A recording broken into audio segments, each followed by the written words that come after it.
네, 안녕하십니까. 어떻게 세션을 시작해도 되겠습니까? 예. 네, 감사합니다. 지금 제주도 본부에 계신 분들은 한 자리에 계시기 때문에 바로바로 거기서 시작을 할 수 있지만 온라인으로 참여하는 사람들은 지금 각각 세션별로 스테이지가 따로 마련이 돼 있어서 그리로 이제 이동하느라 지금 잠시 시간이 걸렸습니다. 여러분들 안녕하십니까? 오늘 기획 세션 주제 발표 1, 2, 3회 사회를 맡은 중앙대학교 김희경입니다. 오늘 지방교육자치 법 제정 이후 30년이 지난 이 시점에서 평가와 전망을 해보는 저희 학술대에서 가장 큰 하이라이트인 기획 세션의 사회를 맡게 돼서 큰 영광입니다. 오늘 주제는 저희가 총 5개로 구성이 되어 있고요. 저는 그 가운데 1, 2, 3주제의 사회를 맡게 됐습니다. 지방교육자치제 30년의 제도사적 평가와 그리고 과연 우리 지방교육자치 이 30년 동안 우리가 원하는 목적을 달성했는가, 특별히 가장 지방교육자치가 표방하고자 했던 교육의 자주성과 전문성과 또 지역 특수성 이 부분에 대해서 과연 소개 목적을 달성했는지, 그리고 지방교육자치제의 가장 하이라이트라고 할 수 있는 이 교육감 제도는 어떻게 우리가 평가할 수 있는지 이 주제를 가지고 제가 운영을 해보겠습니다. 각 세션마다 지금 40분씩이 배정이 되어 있는데요. 시간이 지금 조금 오버됐기 때문에 한 37, 8분 정도로 한번 조정을 해보겠습니다. 먼저 첫 번째 세션인 지방교육자치제의 제도적 평가에 발표자와 토론자를 소개해 올리겠습니다. 발표자는 김병주 영남대 교수님이십니다. 네, 인사해 주시고요. 네, 안녕하세요. 감사합니다. 그리고 토론자로는 박수정 충남대 교수님을 모셨습니다. 안녕하세요. 그럼 김병주 교수님, 제도사적 평가에 대해서 한 27분쯤 발표 가능하겠습니까? 짧게 하겠습니다. 네, 그리고 박수정 교수님께서는 한 7분 정도 토론해 주시고 남은 시간은 토론자의 질문에 대한 답변과 또 혹시 플로어에 의견이 있으신지 질의응답으로 진행하겠습니다. 그럼 27분간 부탁드립니다. 네, 아주 오래전에 박소리 위원장님이 제게 전화를 해서 지방교육자치 30년 평가 전망이라는 주제로 호출대회를 했는데 지방교육자치 제도사적 평가에 대해서 발표를 해달라고 요청하셨을 때 참 기뻤습니다. 사실은 이제 관심이 많았던 주제고 11년에 지방자치와 함께 교육자치를 실시할 때 여러 가지 노동력을 보고 있다가 8년 동안 사실 조금 왜곡돼서 참 그렇게 시작되면 안 되었는데 시작된 이후로 조금씩 변해가는 과정을 보면서 그리고 지금은 아까 선생님도 얘기하셨지만 교육감들만 나와서 사실은 이제 절름발이 교육자치가 전락해버리는 과정을 계속해서 지켜보면서 과연 이걸 어떻게 나갔으면 좋을 것인가를 고민하다가 이 부분에 대해서 이제 발표를 해달라고 해서는 그것을 발표 요청을 받자마자 찾을 수 있는 자료는 다 찾아봤습니다. 네. 온라인 그다음에 오프라인 다 찾아봤는데 안타깝게도 이 교육계에서 교육자치를 연구한 분은 고전 송기창밖에 없었습니다. 다른 분들은 한두편 논문밖에 없고 반면에 일반 행정에서 연구한 분들은 엄청나게 많았습니다. 논문도 훨씬 더 많고 이래서 우리 교육자치가 공격당하고 절름발이가 됐구나 이런 생각을 가져봤습니다.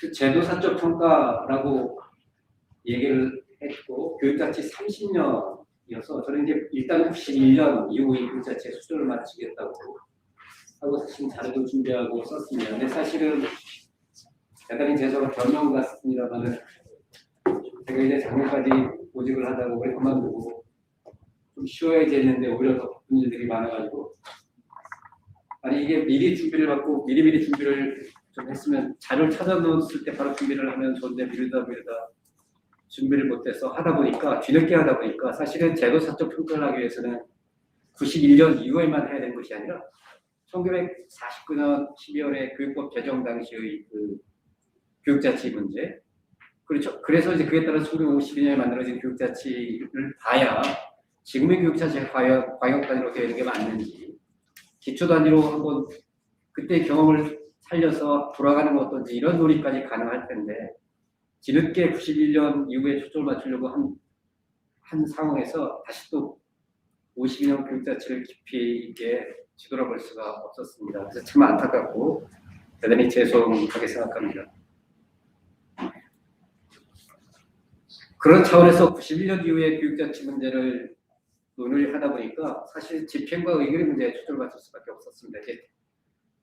교육 자치라고 하는 것은 어쨌든 우리를 대신해서 교육행정을 대신 맡아줄 집행기구를 뽑고, 집행기구에서 교육감을 뽑고, 그를 견제할 수 있는 장치로서의 의결기구에 해당되는 의원들을 뽑고, 그래서 이제 교육위원회 또는 교육의원 또는 지방의회가 교육감을 예결사심의권, 조례제정권, 감사권을 통해서 견제하는 역할을 해야 되는데, 그러다 보면 교육감과 의결기구, 집행기구와 의결기구 이 두 개를 초점을 맞춰서 그 제도사적 변화를 볼 수밖에 없는 셈인데, 91년 이후에 거기에 초점을 맞추다 보니까 사실 뒤에 발표하신, 아마도 제가 이제 의도적으로 했는지 아니면 미리 안 보려고 했는지 모르겠습니다만은, 큰 주제만 보고 제 주제만 보고 뒤에 있는 발표들을 뒤늦게라도 좀 봤으면 좋았을 텐데 못 보다 보니까 거의 중복되는 면이 많이 있을 법도 한데, 그럼에도 불구하고 뒤에 있는 분들은 수치라든가 근거자를 많이 토대로 발표를 했고, 저는 사실 이제 교육의 자주성, 전문성, 정치적 중립성, 그리고 주민통제 이러한 이념, 교육자치 이념에 초점을 맞춰서 논의를 했기 때문에 논의 초점이 다르긴 합니다만 상당히 중복될 수밖에 없다는 점을 이해를 해주시면 감사하겠습니다. 사실 이제 들어가는 말에 저희 모든 것이 담겨 있습니다. 그래서 아마 들어가는 말만 하면 저희 발표는 끝난 것으로 볼 텐데, 그 안에 있는 것들은 요약해서 정리를 하고요. 들어가는 말은 제가 읽도록 하겠습니다. 지방교육자치제는 법령이 허용하는 범위 안에 중앙정부와 시도의 간섭 없이 주민의 의지에 따라 자율적으로 교육 정책의 결정과 교육행정의 집행을 할 수 있도록 하는 제도이다. 이는 교육의 자주성, 전문성, 정치적 중립성을 보장하고 있는 헌법 제31조 4항을 실현하기 위한 것이다. 주민 직선에 의해 선출된 교육감은 교육에 관한 전문성을 바탕으로, 사실 이제 교육에 관한 전문성이 20년에서 계속적으로서 현재는 잠시 없어졌다가 3년은 뚫긴 했습니다만, 어쨌든 3년이라 하더라도 어쨌든 전문성은 있는 것으로 볼 수 있을 텐데, 거기에 대해서는 논의가 뒤에도 논의했습니다만은, 전문성을 바탕으로 현업에 종사하는 주민들을 대신해서 교육하기에 관한 권한을 행사하며 지방교육자치를 이끈다. 마찬가지로 주민들의 직선에 의해 선출하는 시도의원들로 구성된, 사실 이게 이 부분이 참 안타까운 전륜발이 교육자치이고, 뒤에도 계속해서 이런 논의를 제가 했습니다만은, 근데 광역지방의회, 현재는 교육위원회가 모두 다 설치되어 있습니다만, 소기청에서 이미 여러 논문을 통해서 주장했듯이 조례로 되어 있기 때문에 언제든지 교육위원회는 없어질 수도 있습니다. 지방 구성된 광역지방의회는 조례제정권, 예결사안 심의권, 감사권 등을 통해서 교육감의 권한 행사를 견제한다. 91년 지방자치와 함께 지방교육자치제가 실시된 지 어느덧 30년이 지났다. 사실 우리나라의 지방교육제는 교육법 제정에 의해서 1952년에 시작되었다.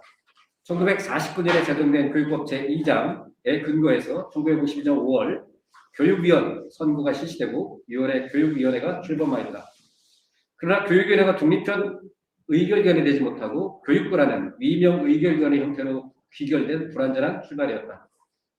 초기의 교육자치는 61년 5.16으로 인해 폐지되고 2년 만에 부활하여 64년부터 대통령이 교육감을 임명하고 시도지사가 교육위원회 위원장을 맡는 형식적인 교육자치로 운영되었다. 49년 교육법이 제정된 이후 교육자치가 실시된 기간은 짧았던 셈이다. 91년에 지방교육자치라는 법률, 이하는 교육자치법으로 합니다. 제정과 함께 교육위원과 교육감을 선출하는 실질적인 교육자치가 시작되었다. 2010년부터 교육감 직선제의 전면 실시, 2014년부터 교육위원회, 즉 교육의원제의 폐지 등 큰 변화를 맞이했지만 91년에 시작된 현재의 교육자치가 가지는 의미는 매우 크다. 과거 모사이드 시절 교육 자체가 뭔지 모르던 시절의 교육 자체가 아니고 대통령이 교육감을 임명하던 형식적 교육 자체가 아닌 주민들이 교육감과 교육위원들을 선출하는 실질적인 교육 자체가 실시되었기 때문이다. 근데 이제 현재는 어쨌든 교육위원들을 선출하는 게 아니라 의원을 선출해서 이들 중에서 비전문가들이 하기 때문에 지금 잠깐 평가하는 데서 정리를 하긴 했습니다만 전문적 관리 원리에 비춰보면 조금 절름발이가 되긴 했습니다. 물론 2006년까지는 학교 운영인의 위원들에 의해 교육감과 교육위원을 선출하다가 교육감 직선제가 2007년부터 단계적으로 그리고 2010년부터 전면 실시되었지만 간선이었던 직선이었던 간에 지역 주민들에 의해 교육감과 교육위원을 선출한다는 의미는 매우 컸다. 91년 교육 자체가 실시된 이후 교육 자체를 구성하는 핵심 요소인 교육감과 교육위원의 선출 방식과 교육위원회의 성격과 위상은 지방선거를 전후하여 4, 5년마다 법률 개정을 통해 변경되었다. 2006년 12월 전면 개정된 교육자치법은 교육감을 주민 직접 선거에 선출하도록 하고 교육위원회를 구성하는 교육의원 또한 주민들의 투표를 통하여 선출하게 하였다. 2010년 2월 교육자치법은 2014년 6월 지방선거부터 교육 경력이나 교육 행정 경력이 없는 사람도 교육감에 후보할 수 있도록 하였고 교육의원 및 별도의 교육위원을 폐지하기로 했다. 특히 교육행정의 자주성과 전문성을 내세우는 교육계와 행정의 효율성을 주장하는 일반 행정계의 상이한 시각이 첨예하게 대립하는 가운데 각각 2010년 10월과 2013년 5월에 제정된 지방교육 행정체제 개편안 특별법과 지방분권 및 지방행정체제 개편안 특별법은 일반자치와 교육자치와 통합을 위한 근거로 활용되고 있고 이에 대한 대책 논의가 필요한 실정입니다. 이와 같이 지방자치제도의 잦은 변경과 일반자치와 교육자치 통합 논의 제기로 지방교육자치제의 근간이 뒤흔들리면서 제도의 내실화와 안착이 방해받는 상황이 현재까지 반복되고 있다. 이제 실질적인 교육자치 30년을 맞아 지난 시기를 되돌아보면서 지방교육자치의 제도사적 평가를 하는 것은 의미 있는 것으로 판단됩니다.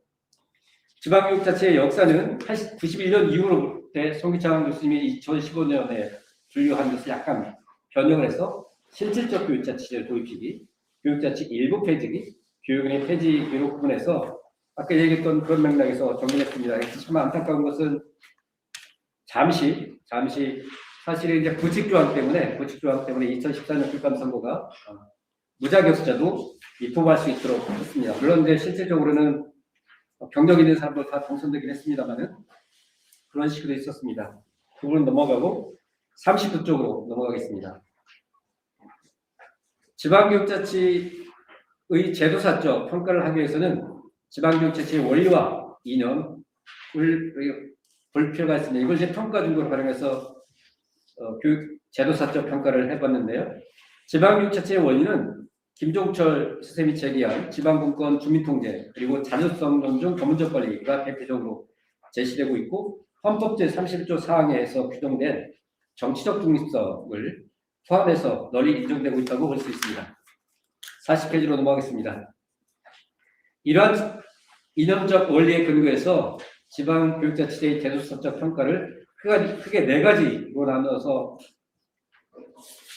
판단하고자 합니다. 즉 지방분권, 주민통제, 그 주민직선, 그 다음에 자주성 존중, 전문적 관리 4가지 핵심 요소. 물론 여기다가 중간중간에 정치적 중립성의 내용도 적기는 했습니다만 그렇게 해서 내용을 교육감의 선출 그리고 의결기관의 구성과 관한 그 다음에 지방분권으로서의 중앙 정부와의 관계 그리고 자주성 존중, 전문적 관리로서의 일반 자치단체의 관계 이 4가지 측면으로 알아서 제도사 평가를 해봤습니다. 교육감 선출 40쪽에 있는 것처럼 91년 3월 8일 지방교육자치법이 제정된 이후 37차례나 개정된 데서 미루어 짐작하시듯이 교육감 선출 방식은 여러 차례 개정되었습니다. 처음에 사실은 이제 91년에 교육자 실시될 때는 이게 교육자체가 하는 건지 아는 건지 사실은 사람들이 잘 몰랐습니다. 왜냐하면 기초의회에서 2명, 2명은 경력자로 선출을 해서 광역의회에서 절반을 또 광역에서 뽑을 때 2분의 1 이상은 경력자가 되도록 뽑는 방식에 의해서 사실 이제 이상한 간선에 의해서 교육위원을 뽑았기 때문에 그렇게 선출된 교육위원들이 교육감을 뽑기로 했기 때문에 사실은 일반 사람들은 특히 교육 공부하는 4대 학생들도 제가 이제 아이들 가르치면서 교육감이 교육 자체를 하는 건지 말하는 건지 지금은 대부분 다 인식을 하고 있습니다만 몰랐던 시기입니다. 이를 통해서 1기와 2기 교육감이 선출되었습니다. 어쨌든 지나친 간선에 대한 비판이고 그리고 이제 학교 운영위원회가 출범하면서 학교 운영위원회 위원들로 구성된 그리고 3%는 교원단체 대표로 구성된 말하자면 이제 학부모 대표와 학교마다 학부모 대표 1인과 교원단체 대표 3% 구성된 선거인단이 간선을 대체하도록 했는데 이것도 여전히 지나치게 학교 수가 적은 학교당 1명이기 때문에 웬만한 울산 같은 경우에는 이제 위원수가 얼마 되지 않아서 사실 이제 하루면 전화를 다 돌릴 수 있는 이런 체제였기 때문에 그리고 이제 99년부터 사립학교도 자민국으로서의 학교 운영 설치가 의무화되자 2000년 3월 교육자치법의 개정을 통해서 학교 운영의 위원 전원으로 선거인단을 구성하도록 했지만 이 역시 선거인단이 10명으로 10배 정도 늘어나는 것 말고는 사실 큰 차이가 없었습니다. 이 역시 대표성에 대한 문제 제기가 이어졌습니다. 이어서 이제 2007년 1월 1일 공포된 교육자치법 개정으로 주민 직선에 의해서 보통 비밀 평등 직접 선거에 따라서 주민 직선제로 변경되었고 현재까지 이어지고 있습니다. 이 부분에 대해서 교육감의 주민 직선제는 지방교육자치의 핵심이고 또 현 상황에서 교육에 대한 주민의 주권과 교육의 자율성, 전문성, 정치적 중립성을 지킬 수 있는 최선의 제도를 평가되기도 하지만 또 직선제에 대한 비판이나 의미들은 많이 이어지고 있습니다. 이 이후 어쨌든 교육감의 법적 권한에는 커다란 변화가 없고 직무 수행에 관련해서 큰 의미 변화는 없었습니다. 그래서 43쪽으로 넘어가겠습니다.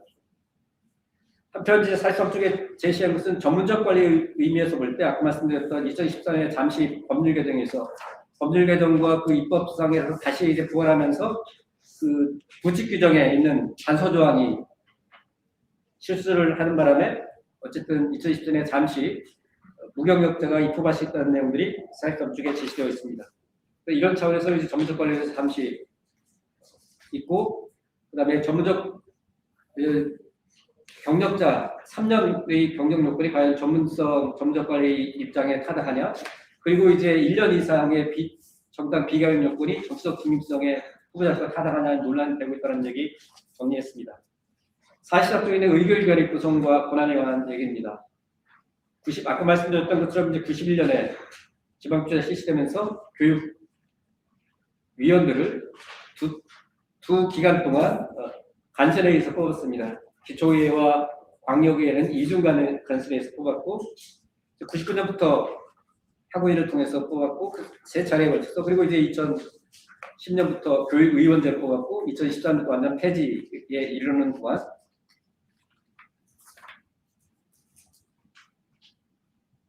제가 처음에 이제 말씀드리다가 말았습니다만은 91년에 우리나라 지방자치제가 실시될 때를 아주 정확하게 기억을 합니다. 제가 이제 서울의 성북구에서 투표를 했는데 투표를 하고 투표할 때 엄청나게 많은 사람들을 뽑았습니다. 기초의원, 기초자치단체장, 광역의원, 광역자치단체장 그리고 이제 그때 시일보에 그 다음날 당선된 기초의원, 광역의원 당선된 사람들의 이제 학력, 그다음에 여러 가지 성향을 분석을 해서 신문에 나오는 것을 봤는데 거기에 이제 그런 얘기가 있었습니다. 뭐라고 해야 되죠? 전과자가 몇 퍼센트 비율인가? 정확하게 기억하는데 전과자 비율이 50%가 넘었었습니다. 그때 당시 신문에. 그래서 속으로 정치하려고 하면 뭔가 좀 잘못을 저질러야 되는가? 이런 생각을 했었는데 어쨌든 이제 그렇게 이제 정치인들에 의해서 교육위원을 뽑고 이중간에서 기초의회와 광역의 단계를 뽑고 그렇게 뽑힌 교육위원들이 교육관을 뽑는 이 방식에 대한 문제제기가 참 있어야 된다 그런 얘기입니다. 저는 그런 맥락에 이제 교육위원들이 어쨌든 안타까운 것은 2014년부터 그러한 여러 가지 단계를 거쳐서 왔습니다만 그런 교육위원 제도조차도 없어졌다. 제도만밖에 남아있지 않다라고는 안타까운 사실입니다.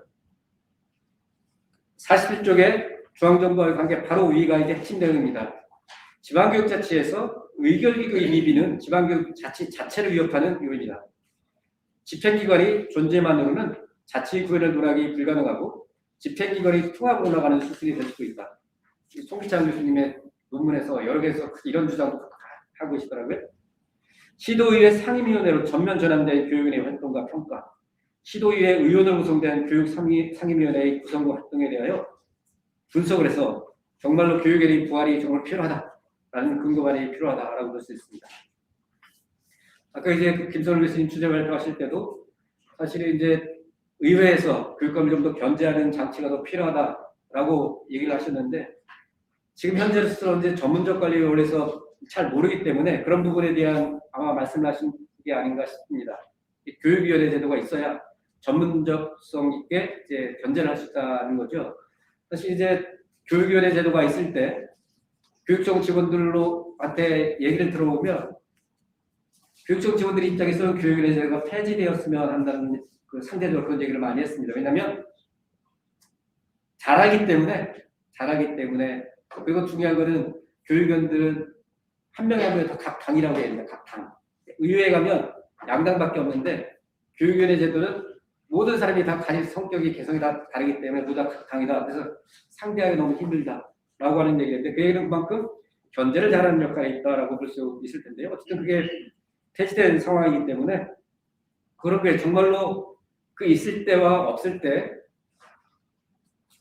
교육행정에 관련된 견제, 집행 이런 것들 얼마나 잘 되었었는지 이에 대한 분석과 평가가 필요하다고 생각합니다. 김선우 교수님도 발표를 하실 때 교육감의 권한이 상당히 크다는 말씀을 하셨는데 이렇게 크게 된 원인 중에 하나는 전문적인 견제가 부족했기 때문이 아닌가라고 하는 판단도 해볼 수 있을 것입니다. 세 번째는 중앙정부의 관계입니다. 중앙정부의 관계에서 어쨌든 최근 들어서 여러 가지 그 중앙정부 교육부와 교육감들의 갈등이 많이 커져왔고 48쪽에 있는 것처럼 48쪽 맨 밑에 있는 세 번째 줄입니다. 교육부와 교육감이 권한 배분을 명료한 것이 필요하다라고 하는 핵심이 되겠습니다. 네 번째는 일반 자치단체의 관계입니다. 사실 이제 91년 지방자치가 실시되면서 교육자치제가 실시됐고 분리되어 실시되어 왔습니다. 그리고 이제 교육감 선거 방식이 간접선거에서 2010년, 물론 2007년부터 단계적으로 보궐선거 비슷하게 했습니다만은 주민 직선으로 민주적 정당성을 확보한 것은 가장 큰 성과였다고 봅니다. 이게 교육감의 위상을 도지사 수준으로 끌어올리는 성과였다고 저는 판단하는데요. 91년 지방자치가 실시되기 전에는 아마도 그 공무원 보수 규정 연역 법령을 보시면 아마 여러분들 아실 수 있을 것입니다. 공무원 보수 규정 연역 법령을 보면 차관급 봉급을 받는 자의 그 서울특별시장을 제외한 모든 시도지사 그리고 교육감이 동일하게 차관급 봉급을 받는 자였습니다. 91년 지방자치가 실시되면서 시도지사는 직선에 뽑혔고 교육감은 간선에 뽑히면서 그 위상이 도지사보다 교육감이 낮은 위상으로 정립이 되면서 사실 이제 직선제 한 이후에도 여전히 그러한 위상이 사실 이제 차이가 여전히 지속되는 이런 것이고 어쨌든 교육감과 시도지사의 관계에 부정적인 영향을 미쳤다고 판단을 합니다. 어쨌든 지방교육자치와 지방자치의 분리는 지방교육에 대한 안전장치다라고 하는 맥락이 49쪽 밑에 제시되어 있습니다. 어쨌든 이제 50쪽에 그동안 지방교육자치를 이끌어온 제도 원리의 하나인 자주성 존중의 원리는 곧 일반 행정으로부터의 교육행정의 분리독립으로 이해된다고 볼 수 있습니다. 제가 이제 한 4년 전인가 5년 전인가 그 일반행정학계에서 그 지방분권 문제로 해서 이제 그 할 때 저보고 이제 발표를 하나 해달라고 해서 자치 문제 얘기하면서 중앙으로부터의 분리독립보다는 일반 행정으로부터의 분리독립만 강조해서 얘기했더니 나중에 토론자가 왜 행정 교육 쪽에서는 지방 분권을 얘기할 때도 맨날 일반 행정과의 분리독립 이것만 강조해서 얘기하느냐고 얘기를 해서 그때 정확히 뭐라고 기억은 안 납니다. 뭐라고 했던 기억이 납니다만 핵심은 사실은 지방교육자치와 지방자치의 분리가 지방교육 안전장치라는 말로 정의되어 있습니다. 50쪽은 지방교육자치의 발전과제입니다. 교육감 직선제에 대한 얘기, 그다음에 가장 중요한 것은 교육자치 의결기 폐지 문제는 장기적으로는 집행기금 폐지 문제하고 연결될 가능성이 큽니다. 지금도 호시탐탐 교육 담당 부지사로 논의하자는 논의가 많이 이루어지고 있는데 사실은 이제 교육연의 폐지가 그래도 연결될 가능성이 있기 때문에 그에 대한 논의 필요하다고 하는 겁니다. 그래서 교육감 직선제의 문제, 이건 현재는 어쨌든 교육감들이 정치화로 계속 연결될 가능성이 크고 그에 대한 대책도 필요하다는 얘기입니다. 52쪽 마지막 그 문장을 읽고 마치도록 하겠습니다. 무엇보다 교육자치의 기본 이념이 법률적으로 명문화되도록 하는 것이 필요하다. 장기적으로는 이제 우리가 이제 헌법 개정한 지가 벌써 87년에 헌법 개정을 한 이후로 지금 근 35년이 다 되고 있는데요. 지금 아마도 헌법 개정이 필요하다는 사람들이 여러 가지로 이제 대통령 중임제를 포함해서 제가 조만간 다음 대통령 때는 헌법 개정이 이루어질 수 있다고 그러는데 그때 교육자치 관련 규정을 포함시키고 교육자치법의 개정을 통해서 중앙, 지방 학교 단위의 교육자치보다 입법 체계할 필요가 있다고 봅니다. 교육의 자주성, 전문성, 정치적 중립성은 국가의 안정적인 성장 발전을 도모하기 위해서는 교육의 외부 세력이 부당한 간섭에 영향받지 않도록 교육자 내지 교육 전문가에 의하여 교육자치 주도되고 관할되어야 할 필요가 있다는 데서 비롯된 것이라고 보는 헌법 정신, 이것이 지켜질 수 있도록 우리 모두의 힘을 모아야 할 것입니다. 감사합니다.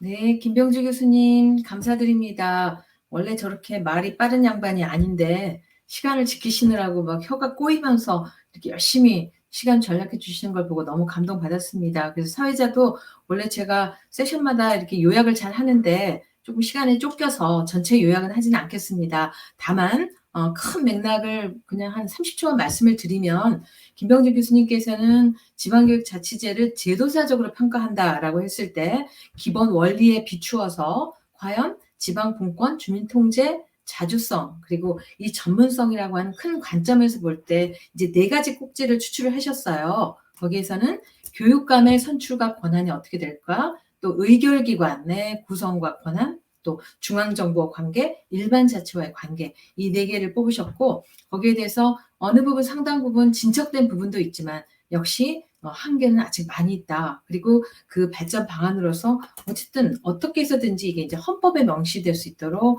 법률 개정해야 된다. 그렇게 말씀해 주셨습니다.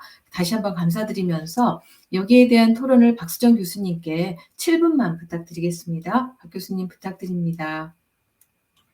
네, 안녕하세요. 충남대학교 박수정입니다. 잘 들리실까요? 네. 첫 번째 기획 주제 토론을 맡게 되어 영광이라고 생각합니다. 김병주 교수님이 엄청난 제도사적 전반적 개발을 하시느라 매우 고생 많으셨다고 생각이 듭니다. 이하 다른 주제에서 이제 좀 더 세부적이고 심층적인 주제들을 다루게 되는데 전체적인 부분을 이제 확인할 수 있었습니다. 세 꼭지 정도여서 토론문을 읽어가면서 7분을 한번 맞춰보도록 하겠습니다. 지방교육자치제에 대한 제도사적 평가 부분입니다. 모든 연구하는 사람들의 직업병이 있습니다. 개념적인 명료화인데요. 이 글의 미션은 한국 지방교육자치제에 대한 제도사적 평가이기 때문에 그 제도사적 평가가 뭘까 생각해 보게 되는데 제도라고 하는 것은 정책으로 추진되고 법령으로 명문화되어 지속된 결과 국민들이 지속적으로 유지되는 안정적인 어떤 체계라고 인식하는 것이라고 봅니다.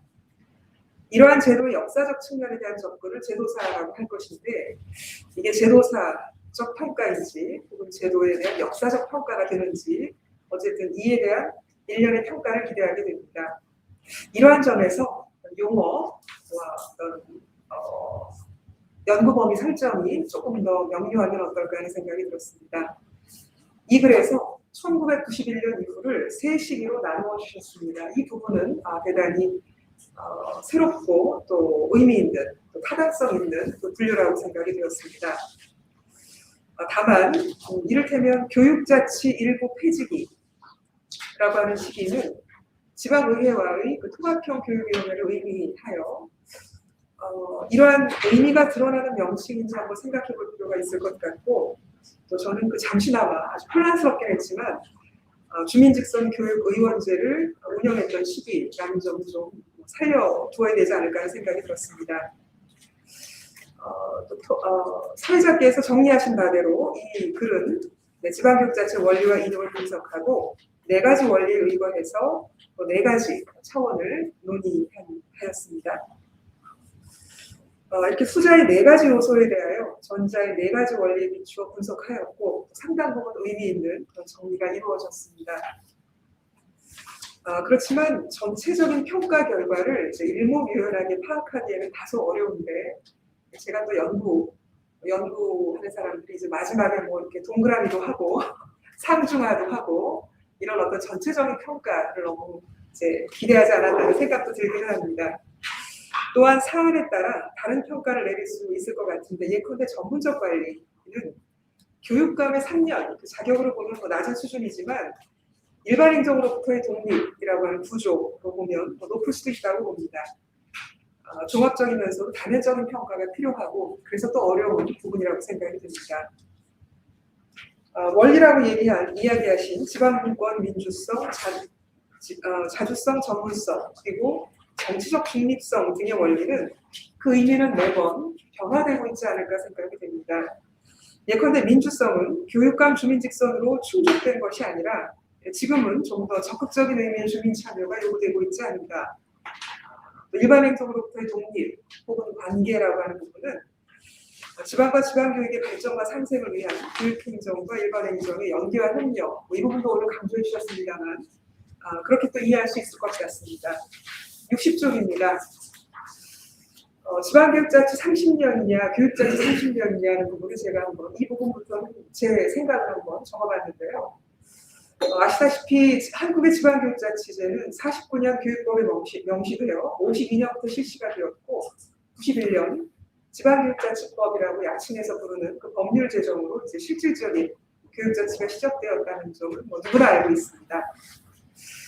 올해 시도교육감협의회를 중심으로 교육자치 30년을 기념하는 각종 행사들이 이루어지고 있는데 저는 개인적으로 법령으로 규정한 지방교육자치라는 표현을 사용하지 않고 있다는 점, 그리고 이제 잘 모르는 분들은 지방교육자치의 역사를 단 30년만으로 올인할 수 있지 않을까 하는 생각이 좀 들기도 합니다. 참고로 지방자치 쪽에서는 지방자치 부활 30년이라는 표현을 사용하고 있고 91년에 그 지방자치법에 주민직선에 의한 지방의회 구성, 우리 오늘 발표자께서 그 경험하신 그 투표, 저는 못 해봤는데요. 네, 91년은 못 해봤는데요. 그 91년을 굉장히 큰 의미로 보는 것 같습니다. 우리는 어떠한 의미에서 91년을 당연히 법률 제정으로 알고 있습니다만 실질적인 지방자치의 기점, 도입으로 보는지 좀 더 명확하게 할 필요가 있을 것 같고, 이렇게 했을 경우에 그 5.16 군사 쿠데타 이전 시기 10년간의 지방교육자치는 또 무시해도 되는지 이런 부분도 좀 확인할 필요가 있을 것 같습니다. 시간이 이제 얼마 안 남은 것 같네요. 네, 사실 법적인 측면은 별로 바뀐 게 없다. 다들 알고 계시다시피 별로 바뀐 게 없는데 계속해서 우리 교육학계에서 교육감 직선제 문제점 초기에 많이 이제 이야기했고 지금도 뭐 없다고 할 수는 없는데, 그리고 이 의결기관의 결여, 전문적인 의결기관이죠. 큰 문제를 지적하였음에도 불구하고 제도적 측면의 변화가 답보 상태라는 점, 이런 부분들은 아무래도 환경과 같이 연동해서 어쩌면 구조, 제도의 변화도 가져올 수 있는 상황이 아닌가라는 생각도 듭니다. 어쨌든 제도에서 문제가 있는 사항은 개선하고 또 새롭게 제도할 사항이 무엇인지 살펴볼 필요가 있을 것 같습니다. 마지막으로 드릴 말씀은 지방교육자치 연구가 필요하다는 부분인데요. 앞으로 치밀하게 연구가 될 필요가 있는 사항들은 오늘 이하 주제에서도 더 다루고 계신 것으로 보입니다만 일반자치와 교육자치의 통합을 위한 법적 근거로 활용되고 있는 지방분권 및 지방행정체제 개편에 관한 특별법에 이 통합을 추진해야 한다라는 그 조항, 또 국가교육위원회 설치 후 이제 내년에 이제 시행될 텐데 지방교육자치, 지방교육 거버넌스, 또 교육상임위원회로서의 활동평가 이런 부분들도 좀 더 봐야 될 것 같고요. 지방교육행정협의회도 상당히 의미심장하게 2006년 법률에 시도교육감협의회와 함께 이거는 의무조항으로 들어왔습니다만 사실 그 연구가 별로 없다는 점, 제대로 안 되고 있는가 싶기도 하고, 또 이런 연계협력이 아니라 다른 방식의 연계협력이 더 지금 많아진 상황도 반증한다고 생각이 듭니다. 그리고 지방자치법은 아시겠지만 2020년 전부 개정됐습니다. 지방교육자치에 관한 법률도 전부 개정될 수 있는 상황은 아니었을까? 또 도대체 어떤 내용들이 여기에 들어갔는가 이런 부분도 주시할 필요가 있을 것 같습니다. 제가 최근 10년간 지방교육자치 연구물 학술 논문만 한번 수집해서 정리해 보니 150편 정도였습니다. 연 15편이었다는 거죠. 최근에는 한 자릿수였습니다. 그리고 교육행정학 연구에 논문이 별로 없습니다. 제일 많이 실리는 학술지는 교육법학 연구였습니다. 좀 전에 말씀드린 것처럼 고전 교수님, 송기창 교수님 최근 10년에도 두 분이 탑이고요. 김영 교수님, 김민희 교수님, 남인주 교수님 정도라고 죄송합니다. 연구자 풀이 많지는 않다는 생각이 듭니다. 앞으로 많은 연구, 특히 신진 연구자들이 많아졌으면 하는 바람이고요. 개인적으로 저는 충북대학교 한국지방교육연구소에서 근무하면서 지방교육자치 연구를 10여 년 전에 이제 저도 처음 해보기 시작했고, 또 개인적으로는 박사학위 논문 주제가 지방교육 행정이어서 이제 연구를 하게 됐습니다. 사실 학교 교육은 지방교육이죠. 따라서 학교 교육과 지방교육의 발전을 위해서는 모든 연구자들이 지방교육의 제도가 됐든 상황이 됐든 과정이 됐든 결과가 됐든 많은 연구들이 좀 관심도 생기고 연구도 좀 이루어졌으면 하는 바람입니다. 감사합니다. 네, 박수정 교수님 감사합니다.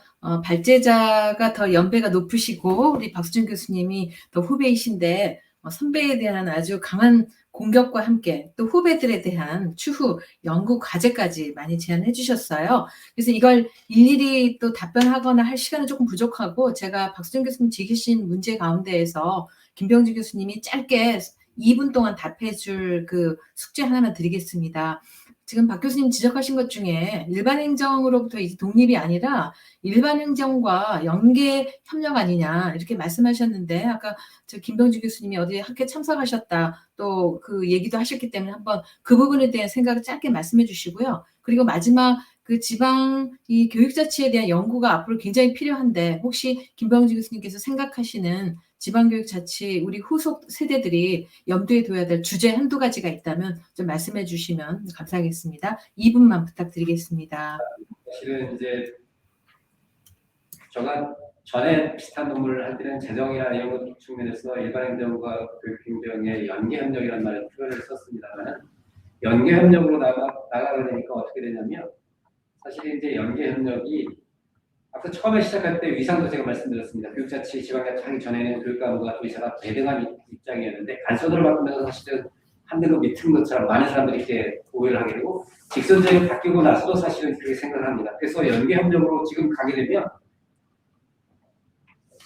교육담당부지사의 그 연계협력으로 많은 사람들이 이렇게 몰아갈 가능성이 있기 때문에 저는 이제 연계협력이라는 표현 안 쓰는 게 좋겠다는 생각을 해봤습니다.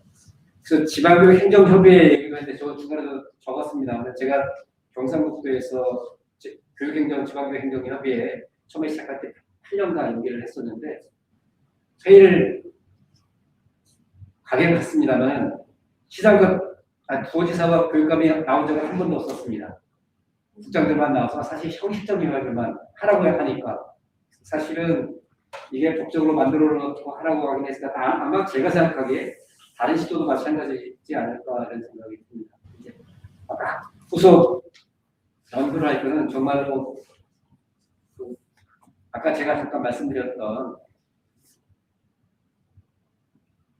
교육의원제 폐지된 이후에 어떻게 바뀌는지, 제주도에서는 과연 이제 교육의원제가 되기 전과 제주도 한 14년 정도 됐다고 들었는데 되기 전과 된 후에 어떻게 바뀌었는지, 그리고 이제 말하자면 점적 관리 원리라고 하는데 교육의원, 교육위원들이 실제로 이제 의회에서 의회 속기록으로 분석을 해가지고 정말로 전문성 있게 질문했는지 아닌지, 지금 현재의 일반 경력이 없는 의원들 중에서 교육위원회에 참여한 사람들이 질문한 내용을 좀 분석을 해서 이게 정말로 점적성 있는 질문들을 했는지 아니면 엉뚱한 질문들을 해서 정말로 점적 관리 원리에서 이게 돌아가야 하는 이런 입장인지, 이런 것들을 좀 시간이 많이 걸릴 것 같은데 그런 연구를 누가 좀 해줬으면 좋겠다 이런 생각을 해봤습니다. 감사합니다. 네, 감사합니다. 우리 지방교육 자치에 어떻게 생각하면 자치의 근간이 무엇입니까? 결국은 집행기관과 의결기관이 분리 독립되어 있어야 됩니다. 근데 어찌하다 이 역사의 뒤안길에서 저의 의결기관이 사라져버린 부분이 김병지 교수님 발표에도 잘 드러나 있었고, 또 박수정 교수님께서도 전문적 의사기관 결여와 관련해서 숙제들을 말씀해 주셨어요. 그리고 들어보니 학문 역시 후속 세대들이 연구할 부분들도 과연 이걸로 인한 폐해는 무엇이 있는지, 어떻게 우리가 온전한 의미의 교육 자치를 우리가 할 수 있는지 하는 부분들에 이번 제도사적인 평가를 통해서 좀 더 이런 것들이 명확해진 것 같습니다. 짧은 시간 발표와 토론에 임해주신 김병지 교수님 그리고 박수정 교수님 감사드리면서 세션을 마치도록 하겠습니다. 감사합니다. 다음으로는 바로 이어서, 그리고 혹시 지금 플로어에 지금 현재 총 50분이 참여하고 계시는데 아마 개인적으로 좀 질문도 있으실 것 같아요. 그래서 시간이 허락하면, 지금 시간 제가 좀 뒤에 늦기 시작해서 제가 첫 번째 세션을 좀 타이트하게 운영했는데 혹시 좀 여유가 되면 제가 마지막 주제 3까지는 이제 제가 3시 40분까지 마치면 됩니다. 그래서 그 사이에 시간이 허락이 된다면 저기 혹시 여기도 올려주시기도 하시고, 네, 질문창에 올려주시기도 하시고 또 나중에 기회를 드리도록 하겠습니다. 다음으로 두 번째 세션은 지방교육 자치제 목적 달성 평가인데요. 특별히 부제로 과연 교육의 자주성 그리고 전문성, 지역 특수성이 신장되었나 이렇게 부제를 붙여주셨습니다. 여기에 대해서 오늘 발표를 해주실 남인주 충북대학교 교수님 소개 올립니다. 네, 인사해 주시고요. 그리고 토론에 대해서는 황준성 캐디 선임연구위원님께서 토론을 말씀해 주시겠습니다. 반갑습니다. 황 박사님. 네, 두 분께도 아까 말씀드린 것처럼 시간을 조금만 전략해 주시라는 의미에서 남인주 교수님께 발표 27분, 아까 김병주 교수님께서 얼마나 막 혀가 꼬이면서 시간을 맞추셨는지 잘 보셨죠? 그래서 먼저 한 27분 발표 듣겠습니다. 32 더하기 27 몇 분인지 아시겠죠? 네, 남인주 교수님 발표를 부탁드립니다. 네, 남인주입니다. 분량이 좀 많기 때문에 전체적으로 요약해가면서 말씀드리도록 하겠습니다. 첫 번째 문단의 맨 마지막 부분입니다. 저한테 주어진 주제가 자주성, 전문성, 지역 특수성을 이 신장된 날을 평가해달라는 요청이었습니다. 그래서 세 가지의 개념, 평가 준거를 정리하고 목적이 달성되고 있는지를 평가하도록 그렇게 하겠습니다. 연구 다룰 범위를 좁히는 게 상당히 저한테는 어려운 과제였습니다. 지방교육 자치제 목적 달성 평가의 대상은 크게 영역, 과제, 양상, 다음 페이지를 참고해 주시기 바랍니다. 세 가지 측면에서 전체를 좀 포괄적으로 살펴보려고 노력을 했습니다. 첫 번째, 교육의 자주성은 신장되었는가? 이를 위해서는 먼저 자주성이라고 하는 게 무엇인가를 논의를 했습니다. 일반적인 자주성의 의미와 교육 자치제에서 교육 자주성이란 무엇인가, 그리고 외부 집단의 부당한 개입의 배제라고 정의를 할 수가 있겠는데요. 다음에 67쪽에서는 이와 관련해서 몇 가지 논란이 되고 있는 사항을 개념적으로 논란이 되고 있는 사항을 좀 다뤄봤습니다. 예컨대 교육 자주성의 주체가 교원 학교로 봐야 되지 않느냐. 그래서 교육 자체는 학교 자체도 치환하거나 혹은 한정하자는 주장에 대해서 살펴봤습니다. 교육 자주성의 가장 중요한 주체는 당연히 교원이지만 지방교육 자치제의 관점에서 봤을 때 정도로 한정하는 것이 좀 문제가 있다고 볼 수 있겠고요. 또 학교 자치를 교육 자치로 보자는 주장이 여러 가지 맥락에서 강조가 되고 있는데 그 점에 대해서도 일기도 있지만 정치적 추사라든지 영국과 같은 경우에 신중앙 집권화의 논리로 활용된 사례들을 살펴봤습니다. 또한 교육행정기관의 독립성 자체가 제도적 보장이나 이 문제에 대해서도 살펴봤습니다. 68쪽 맨 마지막 문단입니다. 지방교육자치제에서 교육 자주성의 신장 여부는 중앙정부, 지방행정기관, 지방의회와의 관계 측면에서 교육에 대한 관여 정도와 자율성을 통해서 평가할 수 있지 않나 하는 생각입니다. 구체적으로는 교육 성과, 권한이한, 규제 완화 등을 살펴볼 수 있을 것 같고요. 조직, 인사, 재정 등 지방교육 행정의 자율성, 교육감이나 교육위원회 설치 구성, 선출 방식, 일반 자치와 교육 자치 관계 측면에서 교육청에 대한 행정적, 재정적 관여 등을 통해서 평가할 수 있지 않나 생각합니다. 그리고 다음부터는 굉장히 많은 내용들을 쭉 자료를 정리를 했는데요. 저는 결론만 읽도록 하겠습니다. 나중에 시간이 되면 본문으로 돌아와서 좀 살펴보도록 하겠고요. 그 다음에 교육 자치제의 자주성을 신장되는가는 교육권이나 교육 규제가 굉장히 확대되고 있는 부분을 여러 가지 자료를 가지고 좀 살펴봤습니다. 자세한 내용은 결론 부분을 좀 말씀드리도록 하겠고요. 관련 공무원 인식조사에서도 상당히 자율성이 확대되고 있다는 그런 평가가 되고 있고 역시 한계에 대해서도 논의됐습니다. 그렇지만 2007년 교육감 직선제 이후 여기에 대해서 좀 더 구체적인 논의들이 이루어졌는데 상당한 갈등도 있었고요. 그래서 현 정부 출범 이후에 이러한 논의들이 확대되면서 우리 교육께서도 말씀을 해주셨습니다만 자치정책 협의회를 구성해서 본격적으로 논의가 많이 되고 있는 그런 상황이 되겠습니다. 최근에는 국가사무와 자치사무를 명확하게 구분하면서 유초중등을 지방사무, 자치사무하고 국가사무를 열거하자는 쪽의 논의까지 됐기 때문에 예전에 비해서는 굉장히 근본적인 전환이 있습니다. 이렇게 평가를 해볼 수가 있겠습니다. 조직인사 재정 측면에서도 상당한 변화가 있었습니다. 71쪽입니다. 자체적인 조직 인사가 굉장히 중요하다고 볼 수가 있겠는데요. 이전에 비해서 2013년도 이후에 2010년대 들어서 총액인건비 제도가 도입이 됐기 때문에 상대적으로 자율성이 상당히 확대되어 왔다고 볼 수가 있겠습니다. 그 이에 자세한 내용은 참고를 해주시기 바랍니다. 또 지방교육재정은 교육법에서 내국세 입점률 논란이 되고 있는데요. 입점률 방식이 교육의 자율성을 확보하는 가장 중요한 수단으로 볼 수 있겠습니다. 재정 대본에서는 양상이 좀 복잡한데요. 여러 가지 기준들이 좀 구체화된다든지 이런 부분은 중앙정부와의 관계에서 자율성을 제약하는 약화시키는 요인으로 작용하고 있습니다. 특별교부금 비율 역시 축소 요구가 있었고 축소된 것은 지방의 자율성 신장에 거기 기여를 했다고 볼 수 있겠습니다. 네, 그 밑에 이제 73쪽에는 일반 재정과의 관계에서도 얘기를 했는데 교육 동기 보조 사업은 우리가 당초 많이 지원받는 게 좋지 않겠는가 하고 생각을 했었는데 지원을 받다 보니까 교육의 본질적인 부분에 대해서 약간 양가적인 그런 평가가 내려지고 있는 상황입니다.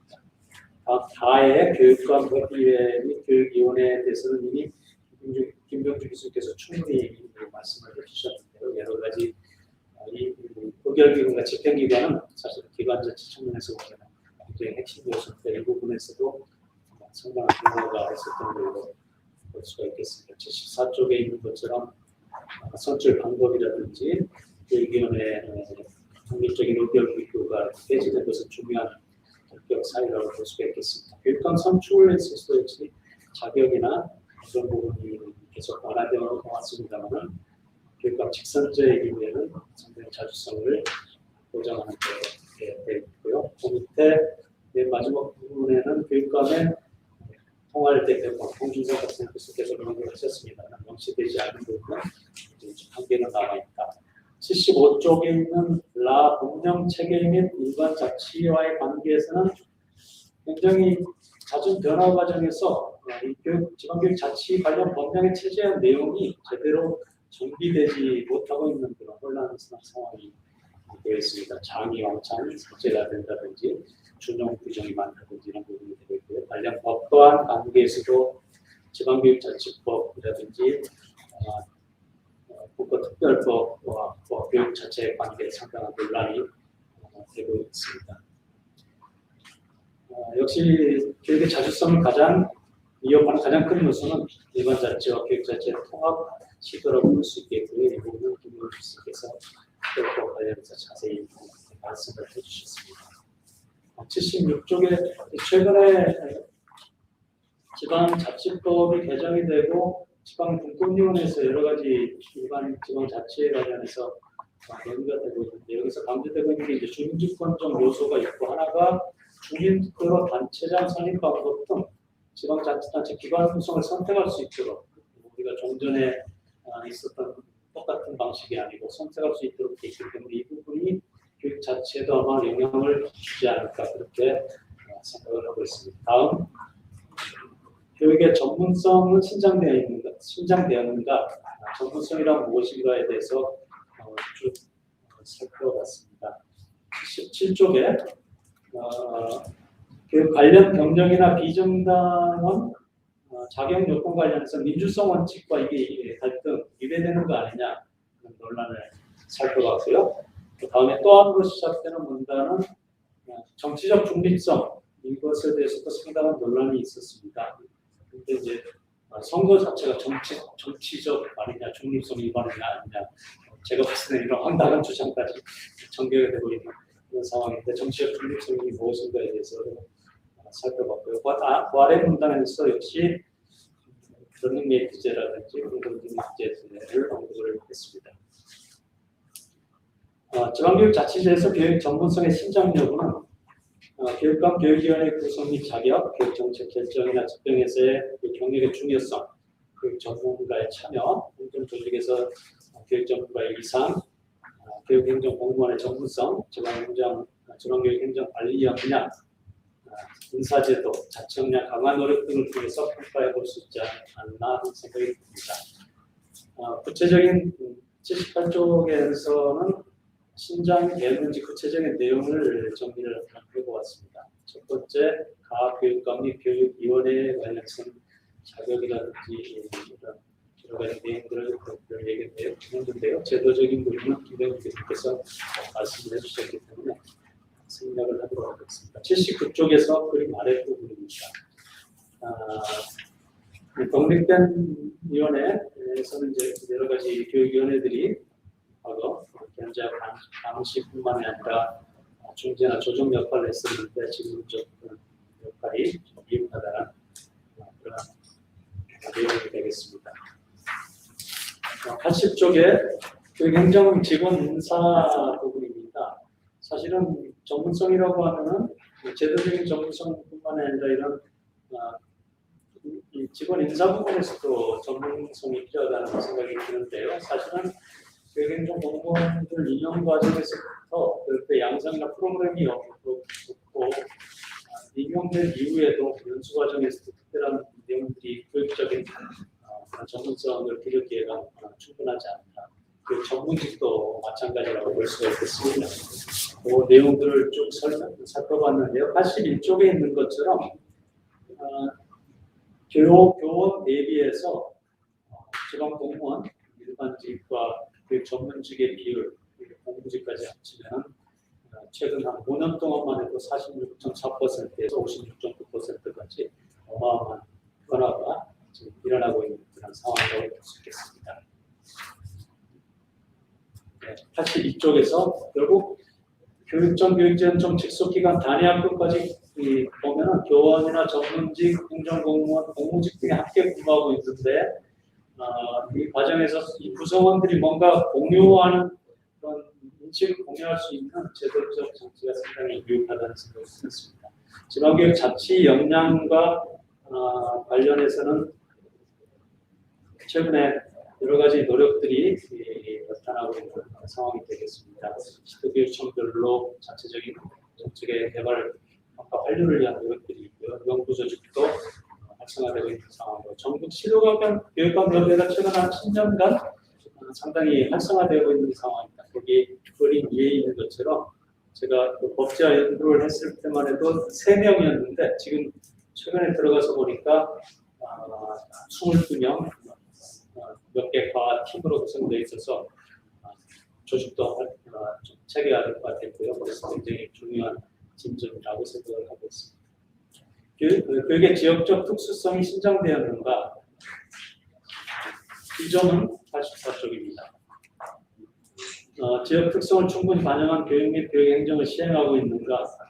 지역 실정을 반영한 특별한 교육이 증가했는가? 지방의 자율적인 교육 행정 혁신, 자치법규 제정이 증가했는가? 학생 학부모의 요구를 적극 반영하는가? 학생 또 의견이나 여론이 적극 수렴되고 있는가? 참여 기회가 확대되어 있는가? 행정 서비스 만족도가 높아졌는가? 다른 한편으로는 지역적 특수성이 반영된 관련 법령 제도 등이 제대로 만들어지고 있는가? 이런 점들을 통해서 평가를 해볼 수가 있을 것 같습니다. 84쪽에 이하에 있는 것처럼 주민 의사를 기반으로 하는 교육행정이나 주민 참여 제도는 굉장히 확대되었다고 볼 수가 있겠습니다. 지역 85쪽에서 지역교육청의 정책이나 교육정책 아젠다도 굉장히 다양화되고 있습니다. 제가 이제 주요 연구소에서 주요 업무 계획이나 중장기 발전 계획 등을 살펴봤는데요. 물론 공통적인 부분들이 많지만 최근에는 약간씩 다양화되는 그런 양상도 나타나고 있습니다. 이쪽까지 참고를 해주시기 바랍니다. 그다음 87쪽의 다에서 학교 지원과 교육 지원청 개편이 모든 교육청들의 핵심 정책 이슈로 자리 잡고 있는데요.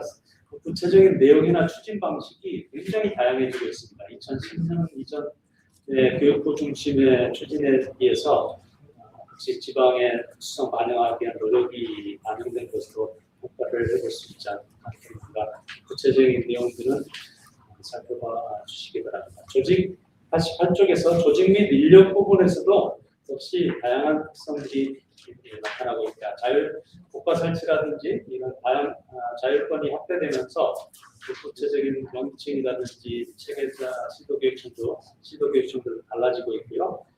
89쪽에 있는 것처럼 시도교육청별로 인력을 총량으로 운영하면서 본청과 직속기관과 지원청, 학교 간의 인력 비율을 다양하게 운영하려는 그런 노력들이 확대되어 있습니다.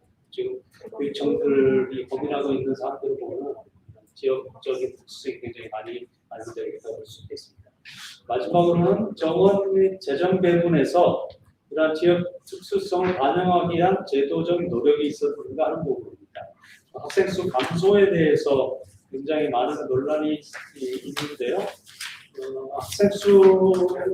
단순히 학생 수가 감소한다고 해서 인력과 재정을 줄여야 되는가 하는 부분에 대해서 여러 가지 제도적 장치를 강구할 필요가 있다. 지금 상황은 지역 특수성을 반영한 정원 배분이나 조직 재정 배분에서 특수성이 제대로 반영되지 않는 부분이 있다. 이렇게 말씀드릴 수가 있겠습니다.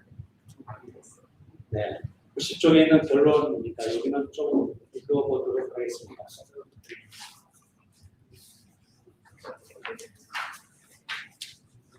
지방교육 자치제의 가장 중요한 목적은 자주성, 전문성, 특수성을 살려서 지방교육을 발전시키는 데 있습니다. 그동안 그래서 자체 영역 관련 주체 간의 관계, 제도와 운영의 양상 측면에서 그 신장 여부를 중심으로 평가했는데요. 첫 번째, 교육의 자주성 신장 측면에서는 큰 진전이 있었으나 근본적인 장애물 혹은 지뢰가 있다 볼 수 있겠습니다. 교육 자치제 이후 인권이 지속적으로 확대되어 온 점은 굉장한 큰 진전이라고 볼 수가 있겠고요. 앞에서 말씀드린 것처럼 국가사업부와 지방사업을 구분하는 방식의 일대 전환이 있었습니다. 2013년 이후 총액인건비, 다단위 설치, 4급 이하 정원 자율결정 등 지방교육행정기관의 조직과 인사에 대한 자율권이 꾸준히 확대되고 있고, 우리 말씀드린 것처럼 입점률 확보라든지 총액교부 등에서 재정적 자율성도 신장되었습니다. 그렇지만 교육일괄이양법 등 관련법 등 제정되지 못하였고, 국가교육위원회 출범 이후 위원회와 교육부 장관, 교육감 간의 권한 및 사무대의 정교화가 필요한 상황이라고 볼 수 있겠습니다. 자율권 관련해서 실국 설치 기준이나 3급 이상 정원 책정, 보조, 보조기관 직급 기준, 보교육감 임용 등에 대해서도 자율권을 확대해달라는 요구가 있고요. 지방교육 제정에서도 여러 가지 해결해야 될 문제들이 있고, 근본적으로는 과세 자주권의 부재라든지 이런 자율성을 제약하는 요인으로 볼 수가 있겠습니다. 교육위원회 제도 폐지 역시 심각한 요인이라고 볼 수가 있겠고요. 교육자치법과 지방자치법이 특별법과 일반법의 관계에 있지만 장사업체나 준용 기준 등으로 인해서 지방교육자치법의 체제 내용이 난삽한 수준이다. 그렇죠?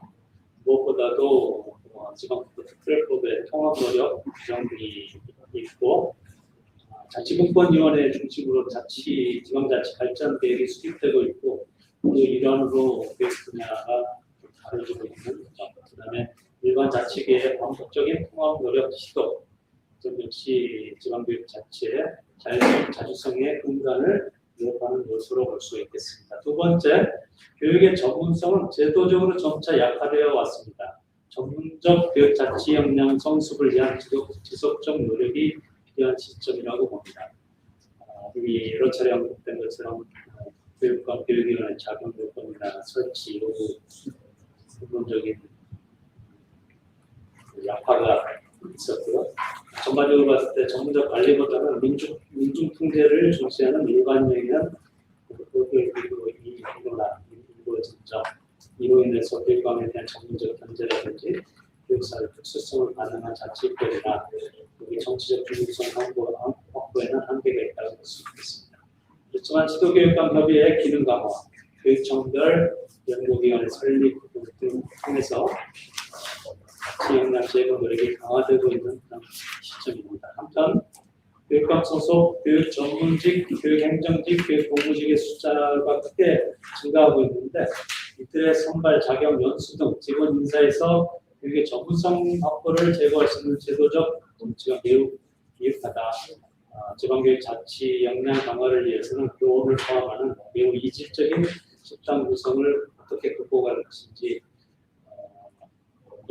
전문적 역량교육 제도와 협업 촉진을 위한 제도적인 실제적인 노력이 굉장히 필요한 시점이라고 볼 수 있겠습니다. 셋째, 지역 특수성 신장 측면에서 제도, 법령, 정책 등 다양하고 적극적인 노력이 확대되어 왔습니다. 참여 예산제 등 학생, 학부모 등 주민 등의 의사를 기반으로 하는 교육 행정, 참여를 위한 제도가 확대되었고, 지역사회와의 협력, 지역청의 교육 거버넌스 구축을 위한 노력으로 강화되어 왔습니다. 시도교육청 변화에 대한 주민 인식도 일부 긍정적인 게 확인이 됐습니다. 교육감 직선제 이후 더욱 그런 경향이 확대되어 왔고, 혁신교육이나 부산, 학교 지원 등 새로운 교육정책 도입도 확대되었습니다. 교육청별 주요 업무 계획이나 인력 공론 계획 등에서 역시 특성을 반영한 교육 아젠다가 확대되어 왔고요. 학교 지원이나 교육지원청 개편 등 모든 교육청에 개편이 모든 교육청의 관심사가 되고 있는데, 구체적인 추진 내용이라든지 추진 방식, 또 현장의 요구사항 등은 상당한 차이가 있는 것으로 내용입니다. 본청교육청 등의 조직 및 현재 인력 운영 양상, 기관별 기능 및 역할 등도 지역별 차이가 조금씩 나타나고 있습니다. 그렇지만 아까 말씀드린 것처럼 인력과 재정 운영 등 자원 대부분에서 대리 변수의 다양화나 가중치의 활용 등 특수성을 더욱 적극적으로 반영할 수 있는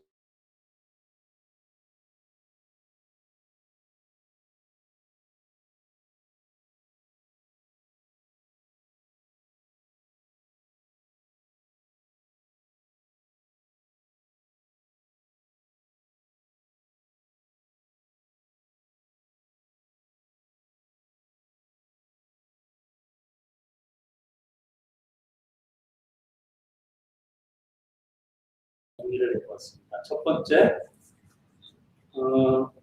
김 교수님께서 강조해 주셨습니다만 교육의 자주성과 전문성 보장하기 위해서는 역시 헌법이라든지 관련 법령 등을 정비하는 것이 좀 필요할 것 같다. 그리고 역사적으로 봤을 때 헌법재판소나 헌법에 명문화된 규정들이 없는 것이 상당히 제한적으로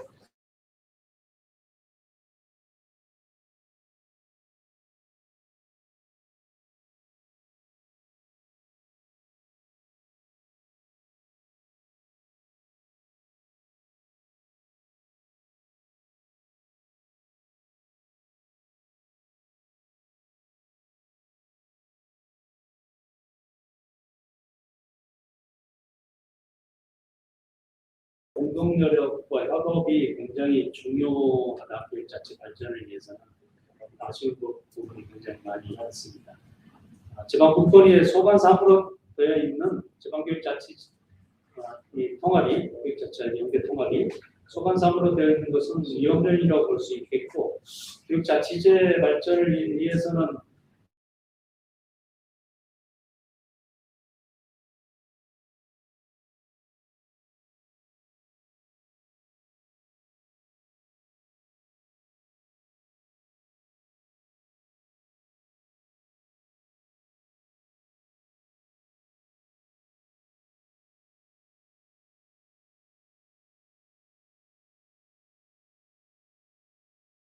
필요가 있을 것 같습니다.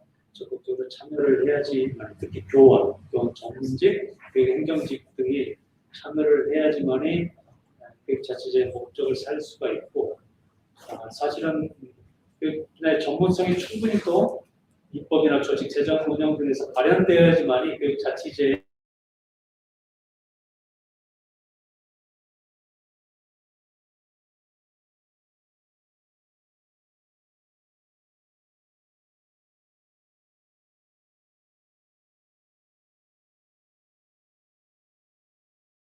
크게 퇴보해왔습니다.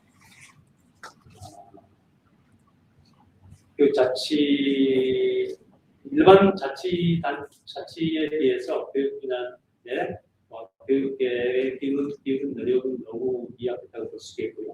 특히 시도교육감 협회나 교원단체들이 교육 자체의 핵심 주체로서 책임의식을 가질 필요가 있다는 생각이 듭니다. 세 번째는 교육 자치제에 대한 인식 제고와 홍보 노력이 더욱더 확대될 필요가 있다고 하는 것입니다. 인지도 여전히 사실 그 상황이 있습니다.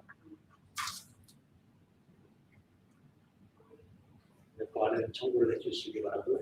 마지막으로 지방 들이 있는데 제가 좀 말씀드리고 싶은 것은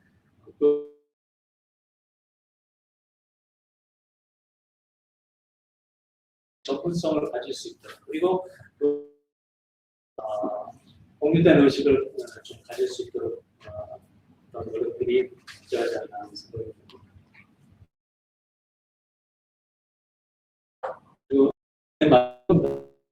사실은 제가 찾아서 정리하다 보니까 논리적인 연구는 많이 사실은 이걸 실증적으로 진행을 했다. 참고문헌 해보시면은 있습니다. 하고 송기창 교수님이 대부분 이거 제 연구는 거기에 대한 부록 연구다 이렇게 수가 있고 저희 연구소에서 많은 연구들이 있기 때문에 앞으로 신진 연구자들이 좀 적극적으로 연구를 해서 관심과 연구가 좀 확대되면 좋겠다는 생각이 듭니다. 감사합니다.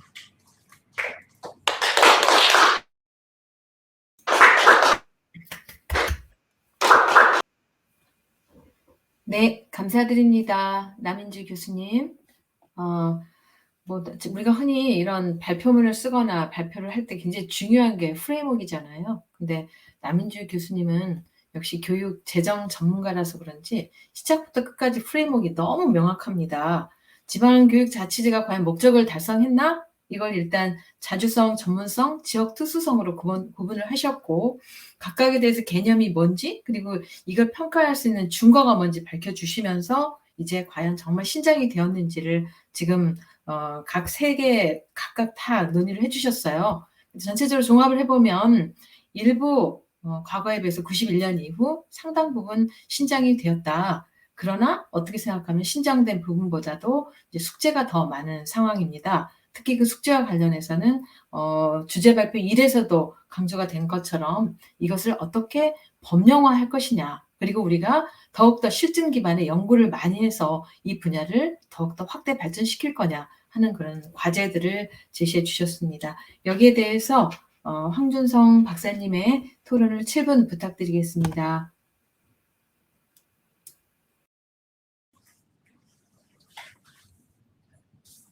예, 안녕하십니까.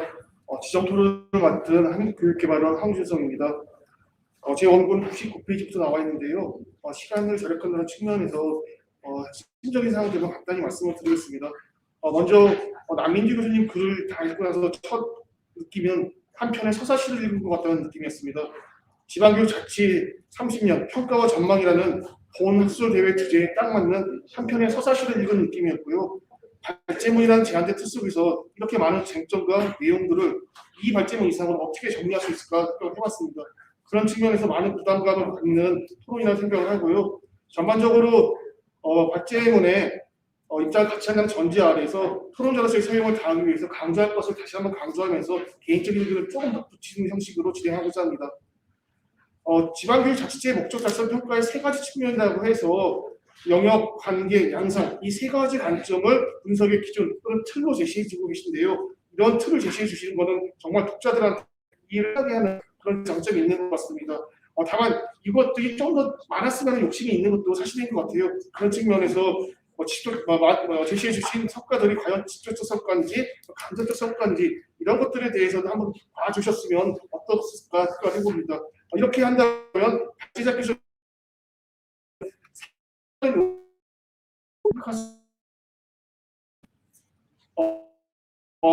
다음으로는 교육의 자주성 측면입니다. 이 부분과 관련해서는 정말 쟁점이 많은 것 같습니다. 많은 쟁점 중에서도 교육의 자주성들의 생각은 어떤지 궁금합니다. 이 교육 주체를 누구로 보느냐에 따라서 그 의미가 달라질 수 있기 때문입니다. 관련해서 확실한 것은 교육의 자주성의 핵심이 외부 집단의 부당한 개입 배제이며 이 외부 집단에는 정치 권력, 행정 권력이 대표적인 예라는 것, 그리고 현재 주된 주체로는 교원이나 학교를 상수로 보고 있으면서 교육 기관을 포함하냐 논란이 있는 이 정도는 쉽게 들어오게 되는 것 같은데 여기에 더해서 과연 일반 국민 또는 지역 주민은 주체로 봐야 되는지 외부 집단으로 봐야 되는지 저 개인적으로 그런 고민이 좀 있습니다. 그래서 이 부분 관련해 가지고 어떻게 생각하시는지 같이 생각해 보고 싶은 생각.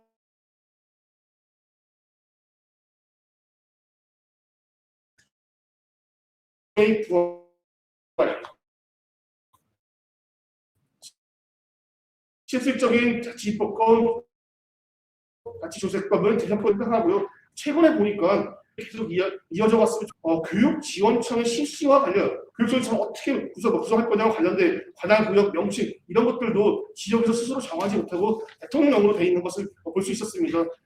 이렇게 실질적이고 한정적인 문제조차도 우리가 아직 제대로 되지 않고 있다는 측면도 살펴볼 수 있는 것을 말씀드립니다. 교육의 전문성 시장 측면과 관련돼서는 주로 지방교육자치제와 관련된 선거 조항에서 다수의 헌법재판소 판례가 얘기하고 있는 것을 착안한다면 결국은 전문성과 민주성의 규정 문제라고 얘기할 수 있을 것 같습니다. 특히 이 균형과 관련돼서는 국민들의 공감대가 어떻게 변화하는지라 민감할 수밖에 없는데 이런 다른 측면을 봤을 때 현재 발제문에서 말씀해 주신 것 관련돼서 전문성 측면은 점점 약화되고 있는 것이 아니냐, 저 또한 그런 생각을 하고 있습니다. 이런 측면에서 지방교육자치제의 본질적 부분이 되도록 하기 위해서 과연 우리가 교육 전문성의 최소 지켜나가야 특히 각 한번 살펴볼 필요가 있다고 생각이 듭니다. 또한 발제자께서는 지방교육 자치 역량을 제고하기 위한 자치 목표를 실효성 있고 타당성 있게 실천해 나갈 수 있는 자치 입법 역량, 그리고 교육의 실질적 내용에 있어서 지역 교육 과정을 실효성 있게 운영할 수 있는 교육 과정 역량, 이 두 측면에 있어서 좀 더 많은 고민이 필요하다고 생각해 봅니다. 교육의 지역 특수성 신장 측면과 관련돼 가지고는 결과적으로는 학생, 학부모를 비롯한 지역사회의 교육적 요구를 수렴하고 반영할 수 있는 기재가 어느 정도로 확보되었느냐, 그리고 결과적으로 그러한 기재를 통해서 어떤 정도, 어느 수준까지 요구를 현실화시키고 있느냐, 이런 것을 통해 봐야 되겠죠. 그리고 발제문에 나와 있는 것처럼 나름의 성과가 있었다고 생각합니다. 그런데 이러한 성과들이 정말 유의미하게 30년 동안 신장되어 왔다고 할 것인지, 즉 직접적 성과인지, 아니면 제가 보기에 반의 발달이 제도이거든요. 광역만의 자치, 교육위원회도 폐지된 현실, 또 효과 실질적으로 없는 그런 반의 발달이 제도에 있어서 이것이 더 요구하는 것이 우리가 아닌지 이런 측면들도 한번 고민을 해야 될 것 같습니다. 이것과 관련돼 가지고 우리 국가와 지역사회에서 보다 실효적으로 지방교육자치제가 운영될 수 있도록 하기 위해서 생활 밀착형 교육자치 측면에서 기초자치 수준 또는 중역단위 수준에서의 논의도 좀 더 활발했으면 좋겠다는 말씀드립니다. 예, 매집이한 부분인데요. 발제도 향후 지방교육자치제를 위해서 많이 열거주셨습니다. 헌법의 교육자치를 명시하는 것부터 해가지고 하나 전부 다 동의합니다. 저는 그 중에서도 특히 교육계, 특히 학교의 적극적인 참여를 어떻게 우리가 끌어낼 것이냐, 이 부분에도 학교 구성원들의 지지를 받지 못하는 지방교육자치제도는 사실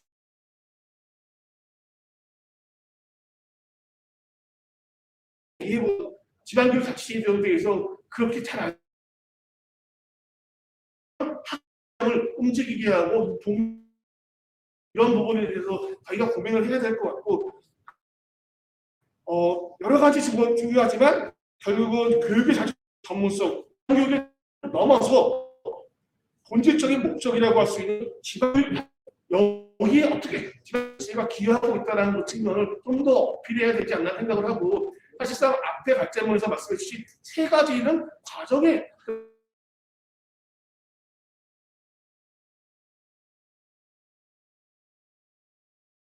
후속적으로 싶습니다. 물론 지방교육 무엇에 따라서 개념을 자체도 많은 논란이 있을 것 같습니다. 이런 측면에서 마무리를 하면서 같은 맥락에서 헌법재판소와 지방교육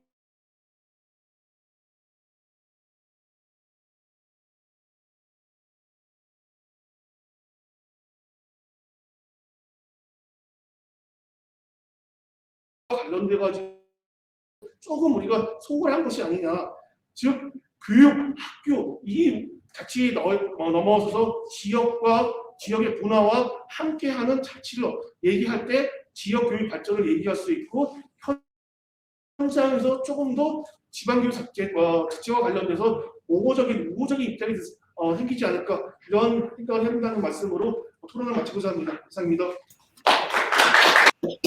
네, 황 박사님 감사드립니다. 네, 토론을 통해서 이 세 가지 이 주제에 대해서 각각 찬성을 하시면서 또 평가를 해주셨고, 그 중에서 제가 다 답할 시간은 없을 것 같고 남인지 교수님께 두 가지만 콕 찍어서 또 역시 2분 내로 답을 부탁드리겠습니다.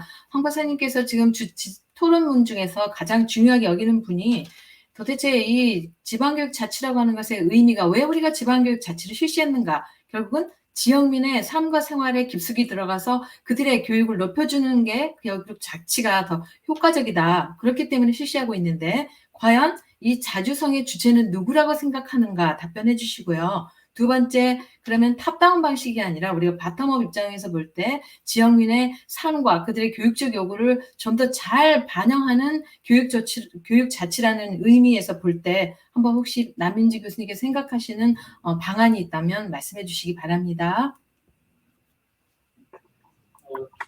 교육 자주성의 주체라고 표현을 했는데요. 교육 자체의 주체라고 볼 수 있습니다. 67쪽을 참고를 해주시기 바랍니다. 그동안 논의해온 거는 교원이나 전문가, 구성원, 교육기관, 사립학교, 대학 이런 문제들이 있는데요. 일반 국민이나 지역군 중에는 제가 봤을 때는 교육의 자주성의 주체라기보다는 그 지방교육 자체의 중요한 요소인 주민통제, 민중통제 원리에서 오는 그쪽의 주체로 보는 것이 좋지 않을까.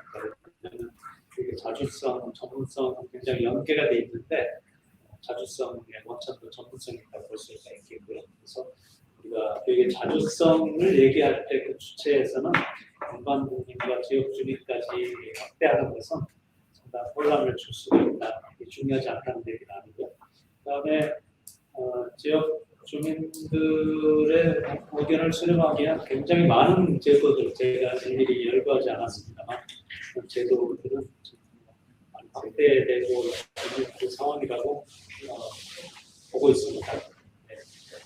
하나만 더 첨언을 하자면 사실은 교육 자치의 자주성, 전문성, 정치적 중립성을 이어가는 가장 큰 요소가 뭘까? 제가 봤을 때는 우리 내부에 있다. 구성원들 자체, 특히 교원들이 교육 자체에 대한 그 의식과 심각성, 이게 이제 사실 원동력이 돼야 되는데 그 부분에서 나오는 걸로 상관이 없는 자주성이 가장 중요한 주체, 자주성의 주체가 돼야 되는데 학교나 교육 활동과 관련해서는 많이들 생각하시는데 지방교육 자치와 관련해서는 심각하게 생각하시는 것 같지 않다. 이렇게 있습니다. 이상 말씀드렸습니다. 네, 감사합니다. 아마 더 궁금한 점도 많으실 테고 또 어떻게 되면 현장과 이렇게 의견 교환도 할 부분도 많을 것 같지만 주어진 시간이 다 되었습니다. 그래서 주제 2, 지방교육 자치제의 목적 달성에 대한 평가 부분 남인주 교수님과 황준성 박사님을 모시고 다시 한번 과연 지난 30년간 우리는 이 목적을 달성을 했는지 우리가 평가하고 또 과제도 다시 한번 살펴보는 그런 시간을 가졌습니다. 시간 잘 지켜주셔서 감사하고 벌써 이제 이석하셨는데요. 자, 세 번째 주제가 교육감 제도의 이제 평가입니다. 여기에 대해서는 이제 두 분 저희가 발제자 또 토론자를 모셨는데요. 오늘 5개 기획 주제 가운데 이제 나머지 2개가 또 교육위원회와 관계, 그리고 교육위원들, 그리고 마지막으로 지방교육 자치와 학교 자치 연계 이렇게 2개가 남아 있습니다. 세계에서 보셨듯이 교육감 제도의 평가는 어떻게 생각하면 그때 현실적으로 지방교육 자치와 관련해서 가장 리얼리스틱하게 운영되고 있는 부분이기 때문에 이 발표를 맡아주실 김규태 계명대학교 교수님 소개 올립니다. 안녕하세요. 다음으로 발표를 맡아주실 김황준 경인교대 교수님 모시겠습니다. 감사합니다. 네, 그럼 김규태 교수님, 저희가 3시 오늘 저희 세션이 원래 3시 40분까지 마쳐야 됩니다. 근데 늦게 시작해서 조금씩 당기긴 했습니다만 3시 45분까지 마칠 수 있도록 한번 가급적 교육감 제도는 다른 제도에 비해서 한 가지 초점이 좀 맞춰져 있으니까 20분 안에 발표를 한번 맞춰주시기를 부탁을 드려보겠습니다.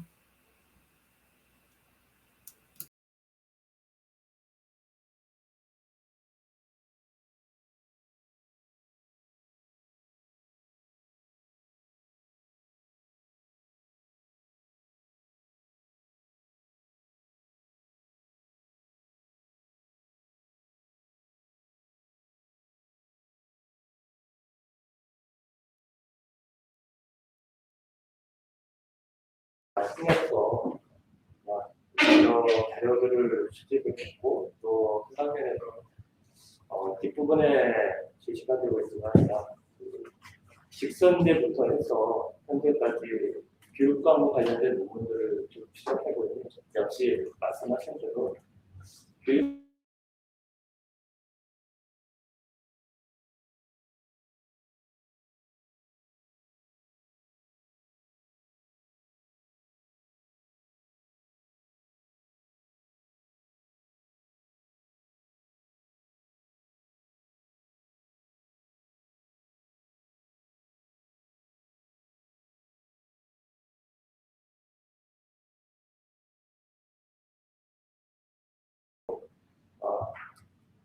좀 아쉬운 그런 점이었습니다.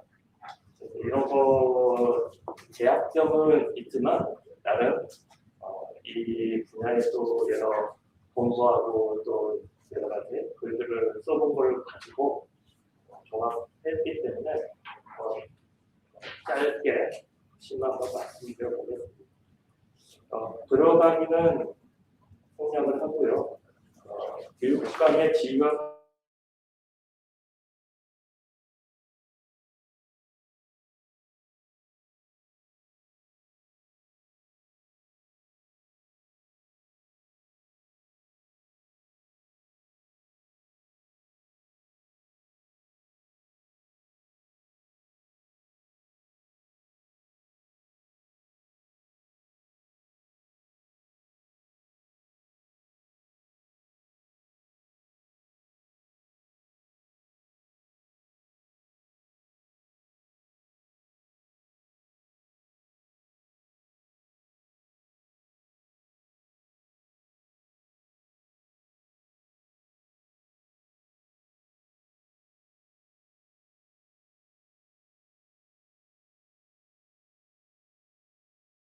되면서 교육에 상당한 갈등이 이 위임사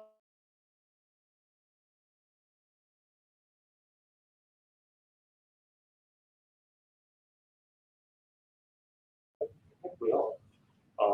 많은 부분 1995년 교육개혁안이 발표된 이후로 상당 부분 교육감에게 이러한 위임 사무가 자치 사무가 되는 그런 부분들이 되어지면서 최근에 문재인 정부가 2017년부터 2019년까지 해가지고 얼마만큼 이양을 했냐 이 부분들을 2021년 4월 22일 날 발표했던 부분들을 백수 쪽에 제시를 해놨는데 상당 부분 이제 지방 교육의 교육감의 사무로 이제 이양하고 있다 이런 것들을 제시를 했고요. 아마도 또 이제 내년부터 이제 또 이제 국가교육위원회가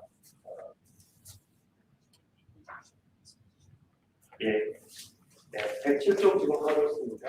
국가교육위원회가 이제 발족이 돼서 실질적으로 운영이 되면 초등등 교육이나 교육감의 권한은 더 확대가 될 거라는 예상입니다. 107조부터 해가지고는 교육감 권한에 대한 통제 주체와 기재에 대해서 제시를 해놨는데 간단하게 말씀을 정리를 하면 109쪽의 표로 제시가 되어 있습니다. 교육감의 권한 또 교육감에 대한 통제는 국가와 지방과 주민들이 통제를 할 수가 있는데 국가 차원에서는 입법부, 사법부, 행정부, 헌법기관 등이 다양한 법률 기재에 따라서 통제하고 있다. 지방에도 지방의회와 또 지방자치단체가 하나의 예산 또는 감사 또는 여러 가지 측면들에서 통제가 가능하고 또 주민들도 역시 이제 표나 여러 가지 소송이나 민원 제기 등을 통해서 통제가 가능하다라는 측면들을 제시를 했습니다.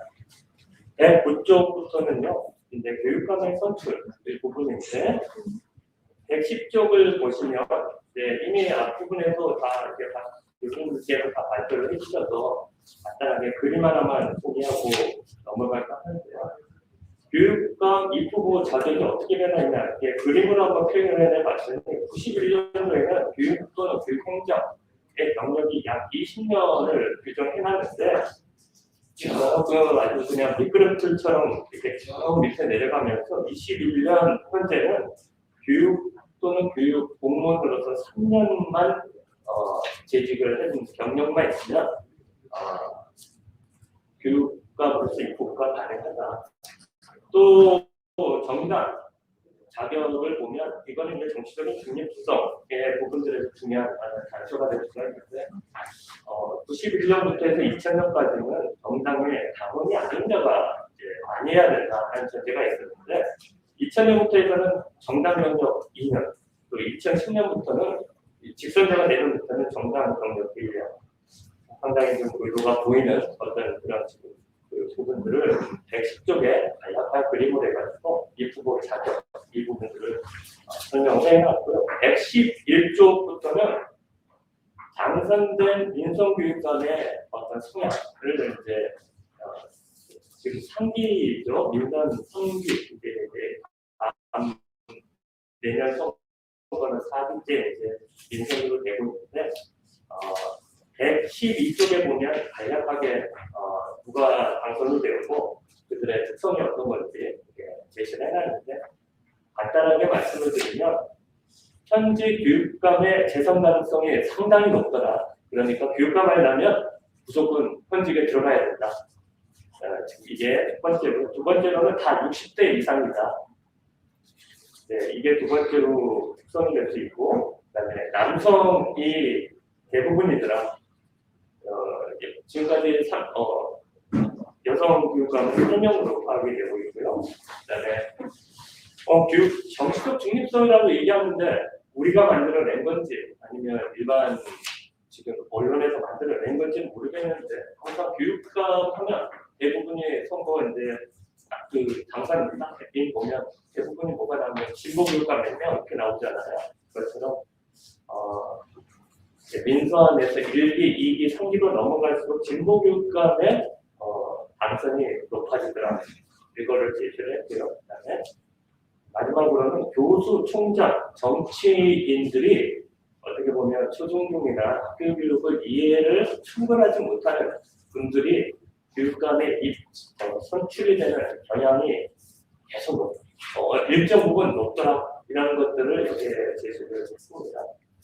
그다음에 이제 113쪽에는 간략하게 선출 관련 이슈들을 말씀드렸는데 많은 이슈들을 이렇게 여러 일반 행정을 간단하게 설명을 분석을 해놨던데 핵심을 보면 고비용 선거, 나이 투표율, 국회 인상권 비리, 정치적 중립성이 어렵다, 보수와 진보 성향 등 이런 부분들이 대부분 이슈들로 제시를 해주었고요. 거기에 비추어서 제가 이제 민선으로 당선된 교육감들의 도덕성 혹은 이러한 부분들을 봤더니 대부분의 교육감들이 언론에 기소됐다, 구속됐다, 또 수사상에 오르고 있다라는 것들이 대부분 한두 개씩은 신문으로 검색이 되더라. 이것들을 제가 파악을 하면서 어떻게 보면 민선 교육감이든 교육감이 되려고 하면 이번에 한 교수님께서 말씀하셨는데 진짜 나쁜 짓을 해야 교육감이 되는 것 같다. 수사 상상이 올라야 교육감이 되지 않겠냐. 그래서 이제 앞으로는 이제 제가 교육감 후보자들을 이렇게 면밀히 볼 때 이런 이렇게 그런 구속 기록이 있는지 이런 것들을 면밀히 보고 있으면 찍어야 되겠다. 이런 것들이 자연스럽게 좀 학습이 제가 논문 준비하는데 이렇게 준비를 했는데 그 정도로 좀 우리는 도덕적인 이 도덕성의 문제를 교육관 선출의 문제에서는 중요한 이슈로 삼아야 되고 이런 것들을 우리 교육행정학에서 좀 이슈화시키고 이런 부분들을 좀 다뤄보는 이런 것들이 중요하지 않다는 생각을 해봤습니다. 114쪽부터는 이제 민선 교육감이 이래로 교육부 장관과 시도지사와 또 일반 학교 법인들 간에 상당 부분 갈등의 사례들이 제가 조사한 바에 하면 12가지, 13가지 이상이 되는데 이 중에 지면상의 어려움을 통해서 3가지만 제시를 했거든요. 네, 그게 115쪽에 16쪽에 주요 사례 일지를 제시를 해 두었고요. 이러한 그 각 사례들에 대한 부분들은 우리 교육 정치학 연구를 보면 상당 부분 전점 분석으로, 이수 분석으로 다양하게 되어 있기 때문에 이분들은 일단 넘어가고요. 제가 이제 발표하고 싶은 거는 119쪽부터입니다. 그렇다면 이런 갈등이 왜 생겼냐? 또 어떤 과정을 통해서 갈등이 이어졌고 또 어떻게 해소되어 갔냐? 이런 부분들을 제시를 했었는데 간략하게 말씀을 드리면 대부분이 원인들을 보면 보수와 진보의 가치 충돌이었다. 또 하나는 자치사무와 이임사무의 해석 차이로 인한 갈등이었다. 또 하나는 이 행정행위 자체가 하나의 기속행위냐 아니면 교육감에게 위임된 또 재량 행위냐에 따라 가지고 해석 차이에 의해서 갈등이 일어나더라. 이런 부분들을 여기에 그 120쪽에 제시를 했고요. 121쪽에 하나의 그림이 이제 그 경로입니다. 대부분이 교육감과 주로 장관 간의 관계 속에서 서로 연계 협력 또 서로 상생을 하는 경우는 지속적인 그런 지원이 되는 반면에 갈등이 일어나게 되면 계속해서 대화하고 교육적인 측면에서 이렇게 잘 풀어야 되는데 바로 어떻게 되냐면 사법적인 고발이 들어가니까 그러다가 또 안 풀리면 아예 법을 바꾸더라. 또 그것도 안 된다 그러면 예를 들면 직무이행명령, 직권 취소 등 이러한 행정적인 관여 방법을 사용하더라. 이런 것들을 이 부분에서 제시를 해 두었습니다. 자세한 상황은 발제물을 읽어주시면 감사하겠고요. 그런데 121쪽부터는 교육감에 관한 연구 동향이 어느 정도 근데 연구가 우리가 이루어졌냐 이런 부분들을 한번 살펴봤었는데요. 2007년부터 현재까지 9월 30일까지 니스에 나타난 이런 교육감이라는 키워드를 가지고 그 분석을 이제 논문을 분석해 보니까 여러 경로로 걸릴 거 다 걸려보고 하니 약 100편이 선정이 되었고 이제 그거를 가지고 분석을 했고요. 이 100편에 대한 해당되는 거는 뒤에 부록에 넣어놨어요. 연도별로 해가지고 쭉 해놨으니 참고를 하시면 될 것 같고 간략하게 말씀을 드리면 선거가 끝나고 나면 연구가 부쩍 늘어났다가 선거가 지나고 나면 쭉 줄어든다. 이게 이제 일반적인 경향으로 보여졌고요. 122쪽에 보면 이제 교육과 관련 논문 학술지를 보면 교육 법학 연구, 교육 정치학 연구, 그다음에 교육 행정학 연구가 저 밑에가 있어요. 잘 안 보여요. 2편 정도가 돼 있더라고요. 이제 이러한 부분들에서 교육학 분야의 교육 자치부 교육감인데 교육학을 전공한 선생님들의 글보다는 일반 행정, 정치 이러한 분야의 법학 분야의 선생님들의 글이 더 많이 보이더라. 그 다음에 두 번째로 연구 동향을 보니 주로 분석되는 게 교육감 선출 관련 쟁점이나 대안, 또 교육감 관련해 가지고 금방 제시했던 이슈 분석, 이런 부분들, 그다음에 후보자 성향이나 공약 분석, 이런 등의 어떻게 보면 약간 거시적인 분석이 일반적이더라. 그거에 반면에 123쪽에 보시면 두 외의 사례가 있거든요. 너무 많아가지고 많이 분석은 못했고요. 그래도 좀 유의미하다 싶어가지고 몇 가지만 좀 분석을 여기다 제시를 해놨는데 첫 번째로 제시된 그런 논문들에는 주로 교육감의 역할이 뭐냐 우리도 많이 하고 있죠. 그 다음에 두 번째로 보면 CEO와 팀리더 역할을 또 분석한 논문도 보이고요. 또 단체 교섭자로서 지방의회나 또 다른 부분에 어떻게 정책 교섭을 하고 있는지 이러한 연구들도 보이기도 하고요. 또 하나 정도만 더 말씀을 드리면 여성 교육감에 대한 부분들도 상당 부분 논문들을 많이 이렇게 발견이 되었습니다. 그러니까 이제 제가 시사점 부분은 그냥 좀 한번 짧으니까 한번 읽어보겠는데요. 국내 교육감 연구는 교육감 관련 선출과 권한 등에 대한 법제도와 정책 집행에 대한 이슈 분석 등이 모두를 이루었다. 하지만 외국 사례를 보니까 교육감의 개인적, 사회적 특성, 교육감의 역량과 역할, 여자 교육감의 리더십과 그 성과, 교육감의 의사결정과 스트레스 등 리더십 등 다양한 분야에 이러한 연구들을 수행하고 있더라. 이런 측면에 봤을 때 우리는 이제 제도, 정치적인 이슈 중심에서 이제 교육감이 누구냐, 또 교육감은 또 어떻게 의사결정을 하느냐, 어떤 리더십을 발휘하고 있느냐, 이런 부분들에 좀 더 이제 어떤 교육감 개인으로 향한 이러한 연구들을 좀 더 확장시켜야 되지 않겠냐 이런 생각을 해보았습니다. 124쪽부터는 교육감 제도의 발전 과정, 앞부분에 상당 부분 교수님들께서 지방교육자치제뿐만 아니라 이런 부분들의 성과는 말씀드렸기 때문에 이 부분은 그런 예상이 되어서 그냥 발전 과정으로만 이번에 제시를 해야 되겠다 싶어가지고 제시를 했고요. 많은 부분에 있어서 앞부분에도 말했지만 교육의 자주성과 정책 중립성이 교육감 제도에 정말 확보가 되어 있느냐 이런 부분들을 지켜볼 때 좀 그렇지 않은 것 같기도 하다 이런 측면에 봤을 때 그렇다면 교육감에 있어서 어떤 방면으로 가야 되냐 진짜 한번 정책 선거로 갔으면 좋겠다.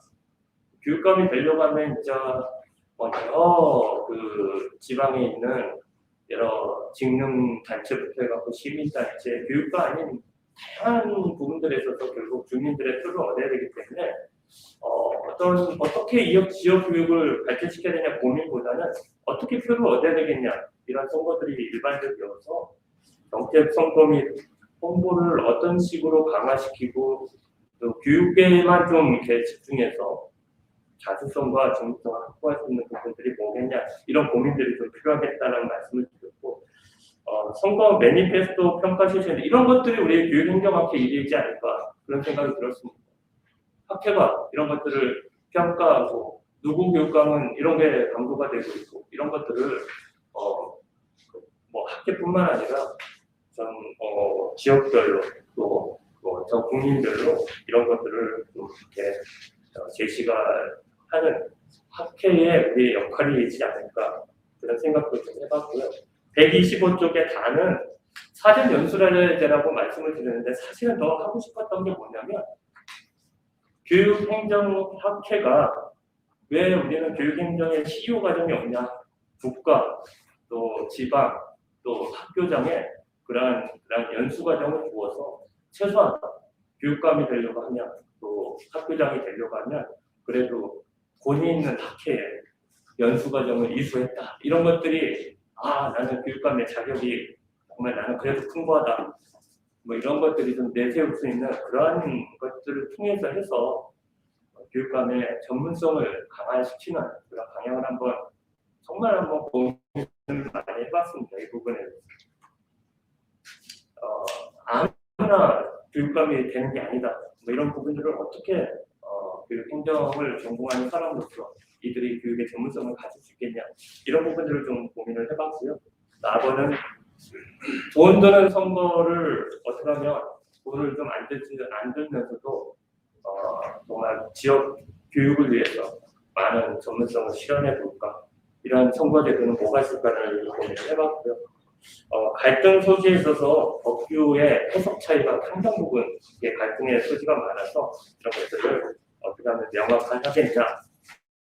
그다음에 126쪽의 반은 주민 통제를 강화시키면서 동시에 어떻게 교육감이 갖고 있는 막대한 그런 권한들을 어떻게 하면 좀 견제할 수 있고 조금 더 좀 완화시킬 수 있겠냐 이런 고민 속에 교육장 공모제 또는 교육장 부분도 일반 자치의 시군구 그 자치처럼 선거 제도를 한번 생각해 보는 때가 되지 않았냐 이런 생각을 말씀을 드렸고요. 127쪽에 교육감 연구에 대한 제한 부분들은 이미 말씀을 드렸습니다. 이제는 제도나 정책이나 이슈 분석에서 이제 교육감 그가 누구냐, 어떻게 조직에서 의사결정을 해 나가느냐, 리더십을 발휘하느냐, 또 어떠한 좀 뭐랄까요, 그 주민들과의 어떠한 관계 속에서 어떠한 그 사람으로서 역할을 수행하느냐 이러한 부분에 좀 이제 연구를 좀 지향하자. 가슴내게 하면 좀 미시적인 접근 뭐 이런 부분들이 좀 필요하지 않겠냐 이런 부분들을 제안했고요. 나아가면 읽어 보시면 감사하겠습니다. 이상 마치겠습니다. 김규태 교수님 감사합니다. 교육감 제도를 비단 교육감의 지위와 권한 사무, 통제, 주체, 기재, 혹시 또 당선된 교육감들의 성향이나 갈등 사례뿐만이 아니라 이 교육감 연구가 어떻게 진행이 되어 왔는지까지 아주 총체적으로 잘 평가를 해주셨고요. 여러 제언 중에서 귀에 쏙쏙 들어오는 제언이 하나가 있네요. 교육감들이 이게 전문성 우리가 굉장히 중요한데 사전 연수를 해야 된다. 그래서 그런 의미에서는 차기 회장이신 박선영 교수님과 차차기 회장으로 결정되신 김병주 회장님께서 향후 교육행정 CEO 과정을 적극 개설할 수 있도록 좀 준비를 하셔야 되겠다 하는 그런 생각까지 해봅니다. 시간 관계상 제가 자세한 그 요약은 삼가하겠고요. 일단 김황준 교수님께 한 5분 정도 혹시 토론을 부탁드리면 가능하겠습니까? 혹시 한 6분 정도 쓰셔도 되겠습니다. 토론을 맡은 김황준입니다. 5분 내에 끝내도록 하겠습니다. 지금 현재 35분이고요. 40분이 지나면 그냥 말을 더 이상 하지 않도록 하겠습니다. 네. 발표 원고가 137페이지가 있습니다. 교육감 제도 평가에 대한 발표자의 논문은 교육감의 지위, 권한, 사무와 통제에 관련하여 헌법과 법령을 철저히 분석하고 이와 관련하여 최근의 변화를 분석하여 교육감 제도에 대한 이해의 폭을 넓혀주었습니다. 교육감 제도 평가에서 이 논문은 제도상의 변화가 지방교육 자체에 실제 어떠한 영향을 주었는지를 고찰하여 향후 개선 방향과 방안을 제시하여 실제 개선에 기여할 것으로 기대합니다. 그 아래 두 문단은 생략하고 넘어가겠습니다. 발표자께서 교육부 장관, 시도지사, 교육감, 학교 법인 간의 갈등 사례를 제시하고 이러한 갈등이 어떻게 해소되었는지를 분석하여 제시하였습니다. 또한 갈등 해결과 관련된 현행 제도를 분석하여 기술하였습니다. 교육감 제도의 개선과 관련하여 이 문제는 좀 더 근원적인 차원에서 살펴볼 필요가 있습니다. 자칫하면 이러한 갈등의 원인이 지방교육 자치 또는 교육감의 권한 설정에 관한 문제로 오해될 수 있기 때문입니다.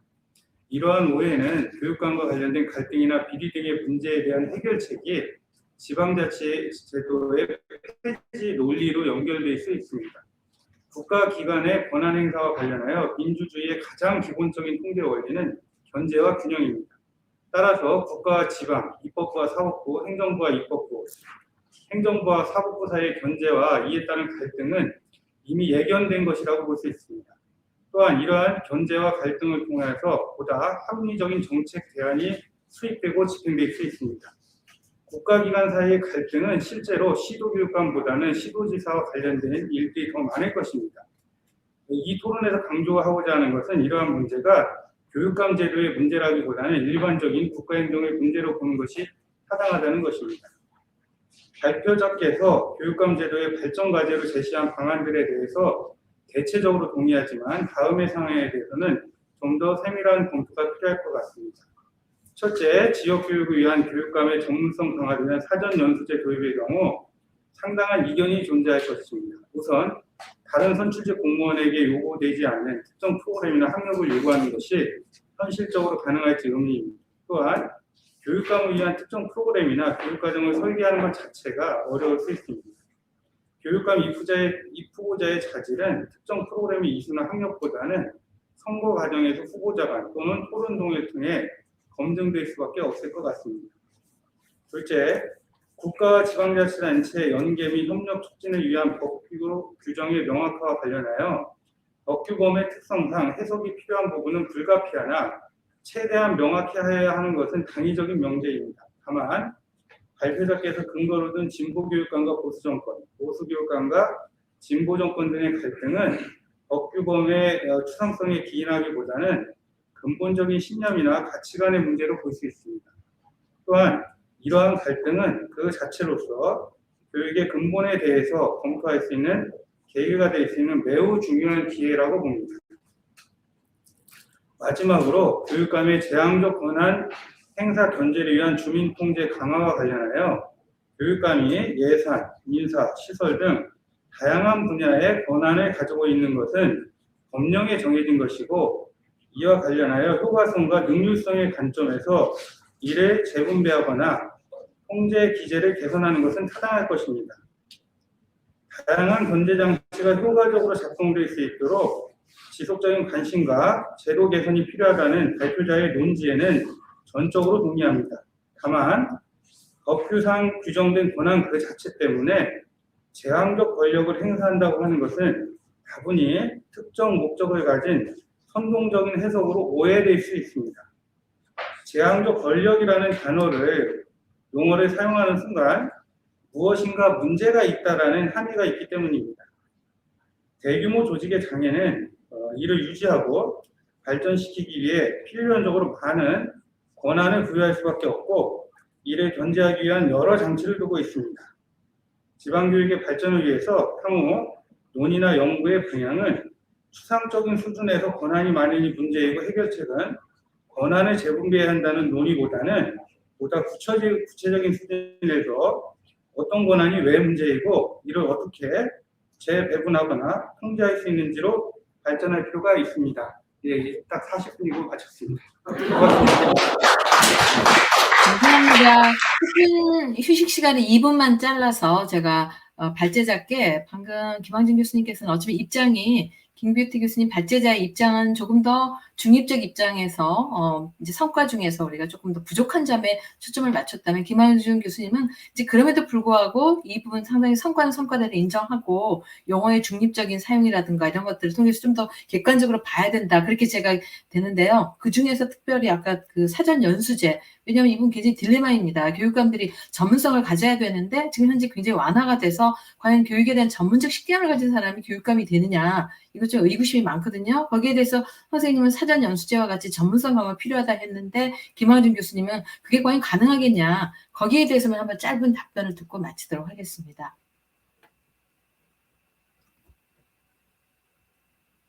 마이크가 안 들립니다. 직업 공무원제에 의해서도 선진주의에 의해서 이것들의 자격을 제한한다는 것은 아니고요. 최소한 그래도 원이 있는 우리 학회에 어떻게 보면 지요 연수 과정, 교육 행정을 이해하고 학교 현장뿐만 아니라 교육제도 전반을 이해할 수 있는 그러한 프로그램을 이수했다라는 그냥 자격증 정도 이렇게 주면서 이것들이 하나의 후보에 공약의 하나의 자격증 하나로 쓰일 수만 있다면 우리 학회가 상당 부분 이 교육감 제도에 발전하는데 초석을 놔주지 않나 이런 고민들을 해본 차원이었고요. 이 차원은 상당한 연구가 필요하겠다 생각합니다. 네, 감사합니다. 이상 기획 주제 세 번째 교육감 제도의 평가를 마치겠고요.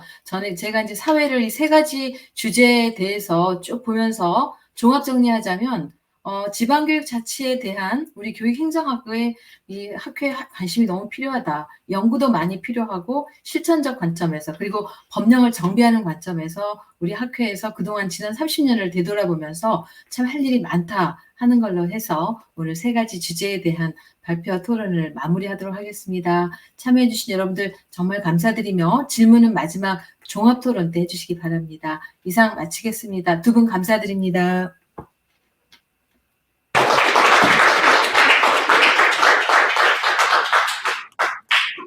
감사합니다.